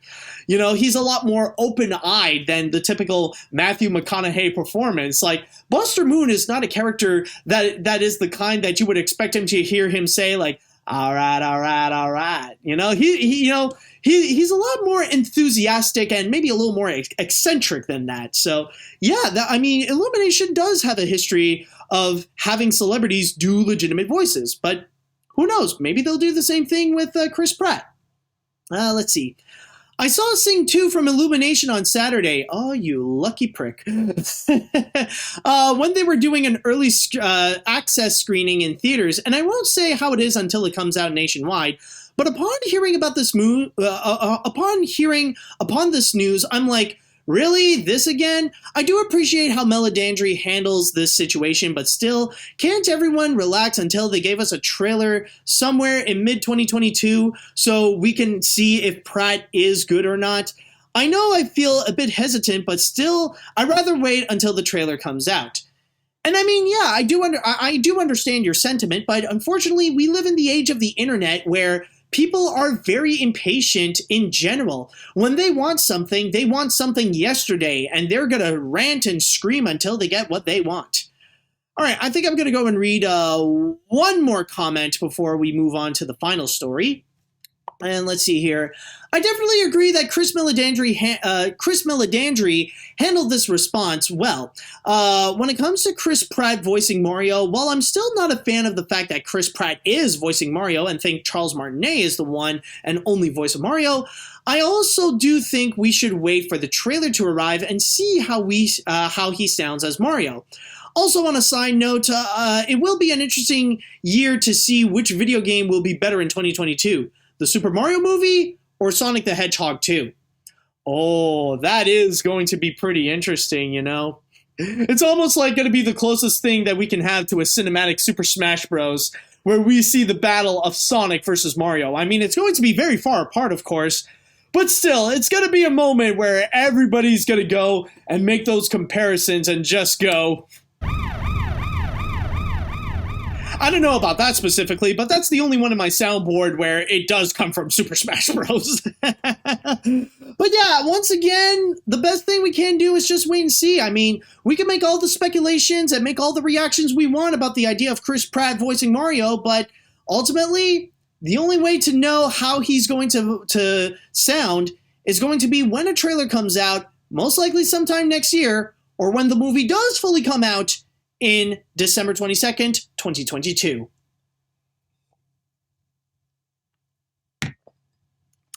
All right, folks, this is it. It is now time that we are going to get into the one and only grand finale. Yes, and this one, I am not gonna lie, this one is a little bit of a last-second addition, because this was an interesting story that actually did pop up, and it actually did make me reflect a lot. It did make me wonder about what would be the future of animated features, especially now that we are at the point that animated movies are now trusting movie theaters to go and have their movies be released just on there. They don't have to go and rely either on streaming or on digital. So we are pretty much at that point where we do see that confidence. However, with what happened this week, or what happened just a few days ago, actually, the big question is it really going to be enough for animated movies to trust movie theaters once again? And what I'm going to be talking about is regarding Encanto. Yes, you guys probably know that on Wednesday last week, Disney's Encanto has finally been released, their 60th animated feature. And so far, among all the movies that are in theaters right now, it is at the top of the box office, where after its 5-day Thanksgiving weekend opening run, it managed to make a total of $40.3 million at the box office, which is a better score so far than what we are seeing with what other movies have done this week, including the newly released House of Gucci and the second week of Ghostbusters Afterlife. In fact, just to look into the three-day weekend from Friday to Sunday, we see Encanto is in first place with $27 million. And then we got Ghostbusters Afterlife, which is honestly really not far off, with $24.5 million.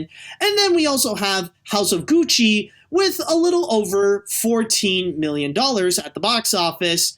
And then, of course, in fourth place, we got Eternals that has almost half, or more than half per se, with $7.9 million. Now, this article right over here is the reason why I want to go and talk about this, because it does highlight both the positives and the negatives of what we are seeing in terms of the result of the box office. The fact that we are seeing Encanto going at the top of the box office, and even House of Gucci doing a little bit well for itself.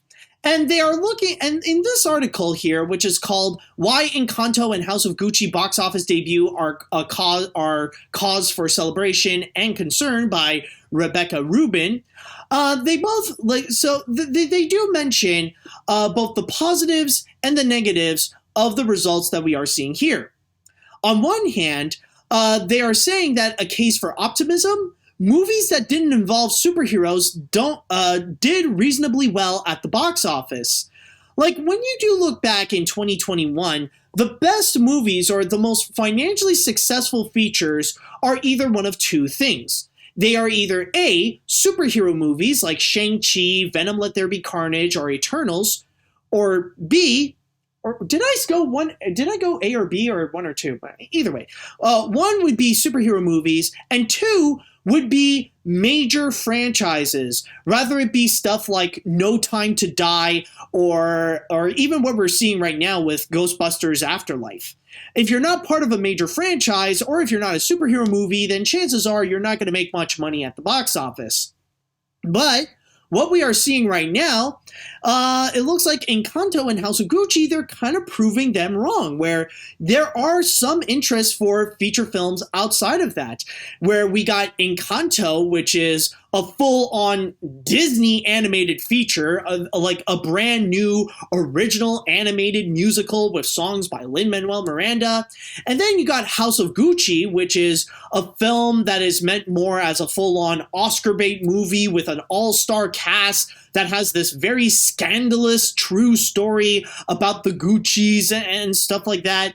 So there is so we are seeing at the box office that there is some interest for those types of films, that people are interested in seeing movies that are beyond from the superhero genre or that are attached to a major franchise. But there is also one piece that is considered to be negative, and that is regarding the fact that in case for pessimism, Encanto and House of Gucci will struggle to turn a profit. And that's also one aspect that a lot of people are talking about, is the fact that it's going to be extremely rare to find any movie nowadays that is even going to see a profit, that they're going to see actual money or even like break even with the budget that they do have. And it is true, like when you do think about which movies would technically be considered successful, which movies have legitimately turned a profit, and the only ones that I can honestly think of right now, there are probably several others, but for now, the most I could think of in my head that are like big name blockbuster features are Venom Let There Be Carnage, and it looks like Ghostbusters Afterlife might follow suit as well. That might be another one where it might actually make some money for Sony Pictures. And how ironic is it that apparently the most successful studio of 2021 is going to be Sony Pictures, especially when coming up there's also going to be Spider-Man No Way Home. And I think it's going to be safe to say that that one is going to be the most successful film of 2021. And it is actually true because, like, even though they've made even though Encanto and House of Gucci did make a pretty good start, it is true that technically those are some pretty expensive movies. Like House of Gucci actually has a budget of around $75 million. And even Encanto, a lot of reports are saying that it has a budget of somewhere near 120 million or even up to 150 million. And for a movie with that big budget and only having a $40 million start, and by the way, that's a $40 million start for a 5-day weekend, not a typical 3-day weekend, that might not be enough. And it's going to be questionable at this point if Encanto is going to make a profit for Disney or not. Like, they would need to make a lot more than that. But then going back into the positive aspect, and this is especially the case regarding Encanto, is right over here where they say that children can newly get vaccinated.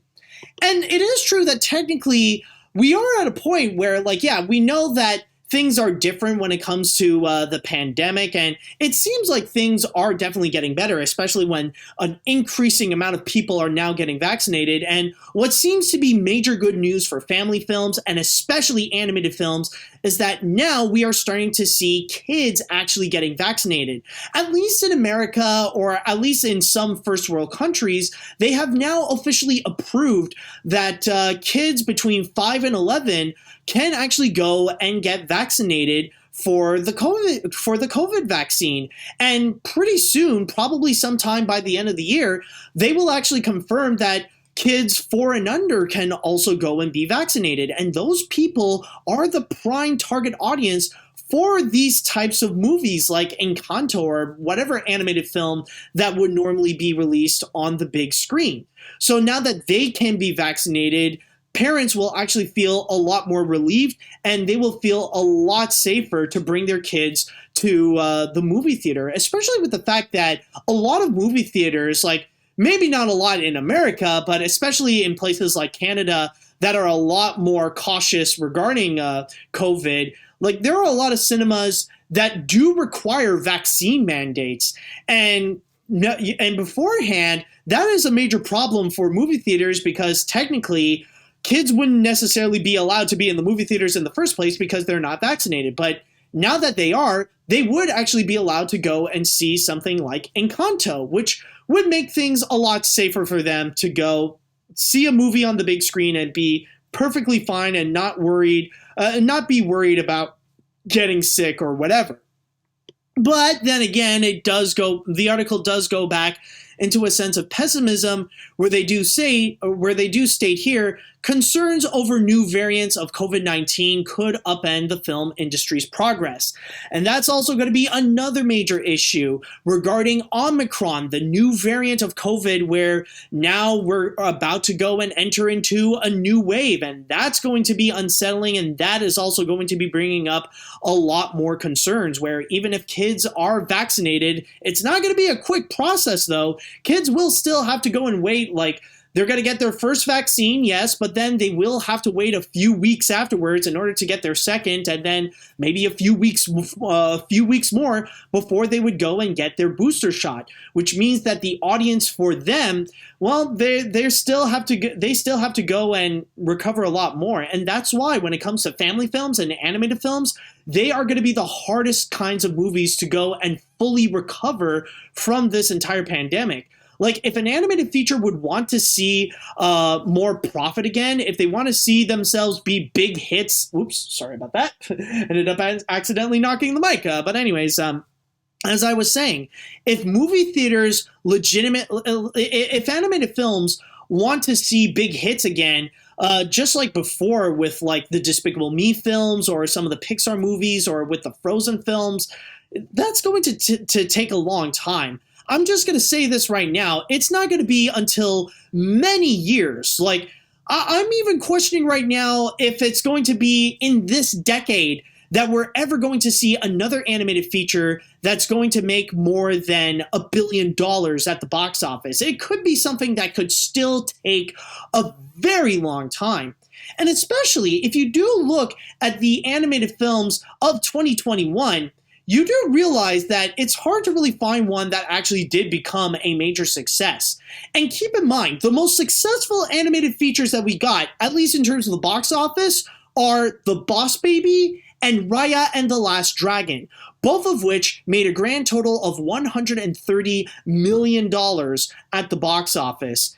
Not to mention the fact that they got that money while there have been some setbacks behind them as well, where The Boss Baby was technically released both on the big screen and on Peacock at the same time, where Raya, like, that apparently got a lot of setbacks. Not just the fact that it was released on Disney Plus with premium access and on the big screen, but there were a few cinemas that got massively upset and decided to just flat out ban Raya from their screens entirely, like Cinemark and especially Cineplex. That one is a true killer, considering that Cineplex pretty much kind of has a monopoly in terms of big movie theater chains.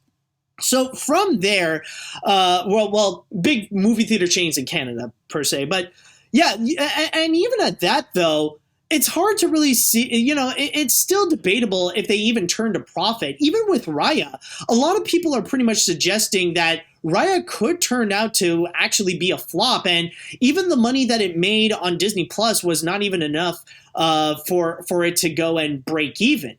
But even at that though, interestingly enough, in my research, I did actually discover that in a way, Raya actually turned out to be a big hit after its whole run on Disney Plus. Like after the whole premium access thing and it was available on Disney Plus for free, that's when it did become a major hit, and it was one of the most streamed movies back in the beginning of July, I believe. I could be wrong. It was like, in fact, it was almost one of the most streamed content, period, actually. So going back into the aspect of Encanto, it doesn't seem like, yeah, it's nice that it is getting a pretty good start with a Thanksgiving weekend of $40 million. Technically, it is doing a lot better than some of the previous animated films that we have seen today. And definitely a lot better, than companies like Pixar or Sony Animation, where those companies just flat out bailed out of movie theaters entirely and just put their movies on streaming and just have those companies pay them. Or at least that's the case with Sony Animation, where they just completely bailed out of movie theaters and relied on Netflix and Amazon to pay them to distribute their movies on those services. But even though it is kind of a positive sign to see for animation that Encanto is doing well with that $40 million start, but then again, is that going to be enough for Disney to have that be considered a big hit? Will Encanto ultimately turn a profit? And honestly, that's going to be hard to find out. That's going to be very difficult, because not only is December going to be filled with so many big name movies that will obviously take away the attention of Encanto, especially Spider-Man No Way Home, but then you would also have other movies like West Side Story, Sing 2, Matrix Resurrection, and many, many more. But also, there's going to be the big factor that Encanto will ultimately be released on Disney Plus on December 24th, on Christmas Eve, without premium access or anything. It's just going to be out there for free. And that's going to be the big challenge that we will have to just wait and see if Encanto will actually ultimately become a big success. And there's going to be a lot of studios that will keep an eye on Encanto to see if animated features released exclusively in theaters can be profitable again. I'm sure that's something that not just Disney and Pixar are looking at, but also Paramount, Sony Animation, Illumination, DreamWorks. They will be keeping an eye on Encanto to see if it is safe for movies to be on the big screen again, and just on the big screen again. Because you never know what will happen in the future. You never know if Sony Animation will continue this trend of just skipping theaters entirely and just releasing their movies on stuff like on Netflix and Paramount Plus. I know there are other companies that are more committed to releasing their stuff on the big screen, like Pixar has now put in an effort to put stuff like Lightyear and Turning Red on the big screen. And even what we just saw with DC League of Super Pets, they promised that they're going to put their movies on the big screen. But when it comes to some others, they are still extremely hesitant. And I think with Encanto, if that movie can prove to be successful, if Disney can manage to turn a profit at the box office with Encanto alone, I think that could turn out to be a major victory for animation, and we will end up seeing more animated movies be released on the big screen and just on the big screen.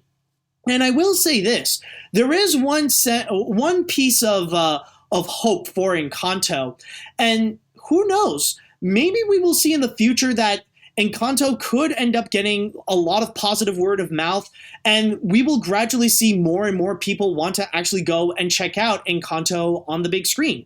Because keep in mind, think about Frozen when that came out on the big screen back in 2013. That didn't start out to be a massive hit. It actually started out in second place at the box office, right underneath, I believe it was one of the sequels of Hunger Games. It started out by releasing it started out behind the Hunger Games, but then following afterwards, more and more people gradually went to go and see Frozen on the big screen, to the point where it ultimately became the highest grossing animated feature, at least for a few years, that is. So who knows? Maybe the same thing could actually happen with Encanto, where over time there's going to be a growing amount of people that would want to go and actually see it. And especially in the case where now more kids are going to be vaccinated, parents will feel a lot more comfortable to go and bring their kids to see a movie on the big screen. And I can guarantee you the first thing they will go to will be something like Encanto, especially when it is a movie that it pretty much is a Disney film that's giving it their all in terms of what people want from a Disney animated musical, or what they want from Disney animation, that it is a musical again. It has bright and vibrant colors in the animation, and it's also highly detailed. It's very whimsical. It's very charming. It has songs by Lin-Manuel Miranda. Like, this very much is something that people very much want from Disney, something that they haven't done ever since Moana. I mean, technically some could debate like Frozen 2, but I mean like an original animated musical. And if an original animated musical cannot become a major box office hit, then it's probably bad news for many others as well. But again, who knows what the future can hold? And there could be a chance that it could be just a slow process for Encanto to be a big hit. Ultimately, we just gotta go and wait and see.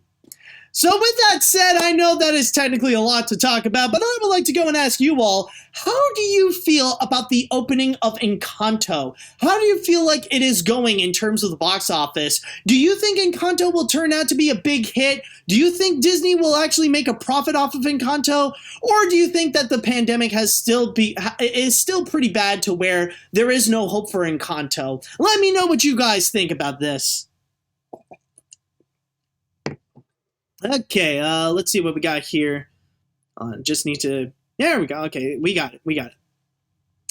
When it comes to this article, it is definitely fascinating. While I haven't seen Encanto yet, I honestly do see both the pros and cons of the situation. I can definitely see family films still being successful, especially if kids get vaccinated, and it could help make animated films successful in theaters again. Also, I do think the reason why Encanto didn't make as much money on its opening weekend is most likely because people are saving their money in December for Spider-Man No Way Home. And I mean, that is possibly true. And it is true that people are pretty much spacing out their times in terms of what movies they want to go see on the big screen. That is highly possible.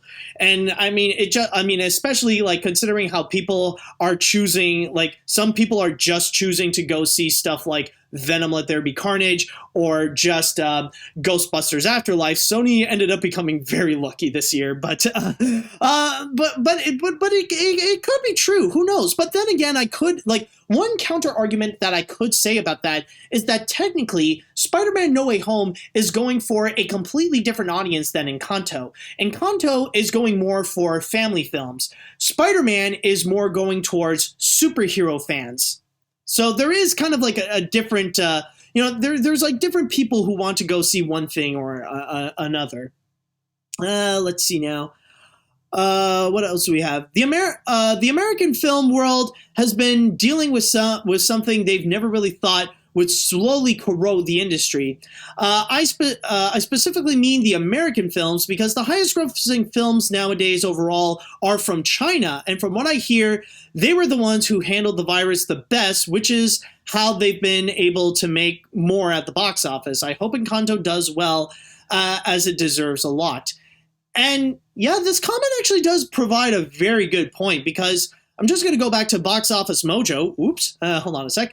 Yeah, let me just go back to Box Office Mojo, and it actually does say that the most successful movies are pretty much the ones that are the most successful movies are the ones that are from China. I mean, yeah, you do have stuff like No Time to Die and F9 that are around $750 million in total worldwide. That is technically true, but the most successful ones so far are Chinese movies like Detective Chinatown 3 in fifth place. And then you also got Hi Mom in second place, a Chinese comedy that has over $822 million.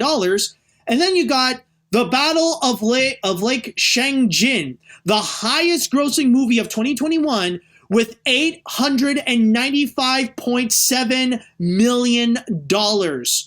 A Chinese movie so far is getting close to $1 billion. So that, and honestly, this comment does actually bring up a very good point where it actually does, like the box office right there does reflect upon how well some countries are actually doing in terms of the box office.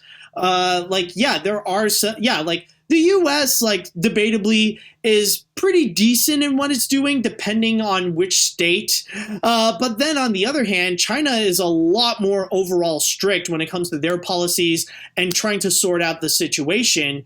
So from there, it does lead to a lot better results, and it does lead to China having, well, this might be very controversial to say, but because China took COVID more seriously than America, that's why China right now has a stronger economy than the US. Or at the very least, if not now, then they will. Let's see, what else do we have here? I saw Encanto with my family, and it was an amazing experience to see in theaters. I even called it Moana's successor since Lin-Manuel Miranda did the lyrics for both those movies. My favorite song were Colombia, Mi Encanto, We Don't Talk About Bruno, and Surface Pressure. I feel like this movie deserves better and in the future becoming a Disney classic. Oh, and what song are you actually familiar with? Mine is Colombia, Mi Encanto. Or, oh, you mean my favorite? Honestly, my favorite, I would go with We Don't Talk About Bruno and Waiting for a Miracle. And I'm just going to say this right now. I feel like if there is going to be a movie, if there is going to be a song in Encanto that Disney is going to heavily push at the during award season for like best song, I think it's going to be Waiting for a Miracle. It's one of those movies that's just built that way. Let's see now. It is good to see animated films like Encanto performing better than before in the box office. Also, Sony Pictures Animation is doing something different than they are working on animated films for older audiences and said that they are excited to release one soon. I heard news back in maybe 2018 that Genndy Tartakovsky is working on 2 projects, Black Knight and Fix. We will have to wait and see on those animated films how they're going to perform in the box office during the things that are going on now. Yeah, I'm just going to say this right now.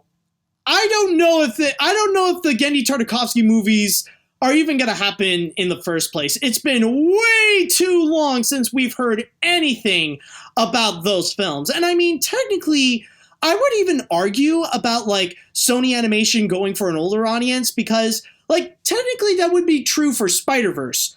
But even for stuff like some of the movies we got today, like or this year, like Mitchell's vs. the Machines, Wish Dragon, and Vivo, I feel like those movies are going for the same family audience as Encanto. So even that's a little bit debatable. And I mean, yeah, and keep in mind, they made that promise back in 2018.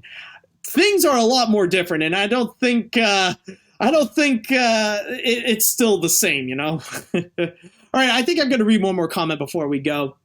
While I am happy that Encanto did well on Thanksgiving weekend, as the movie is terrific, while putting this as my second favorite animated film this year, I'm really worried if this film will lose its footing at the box office when it comes to the pandemic and competition later on. I personally would want to see animated films like Pixar films in theaters as they can look great on the big screen. I just hope it does well at the box office run before heading to Disney Plus on Christmas Eve.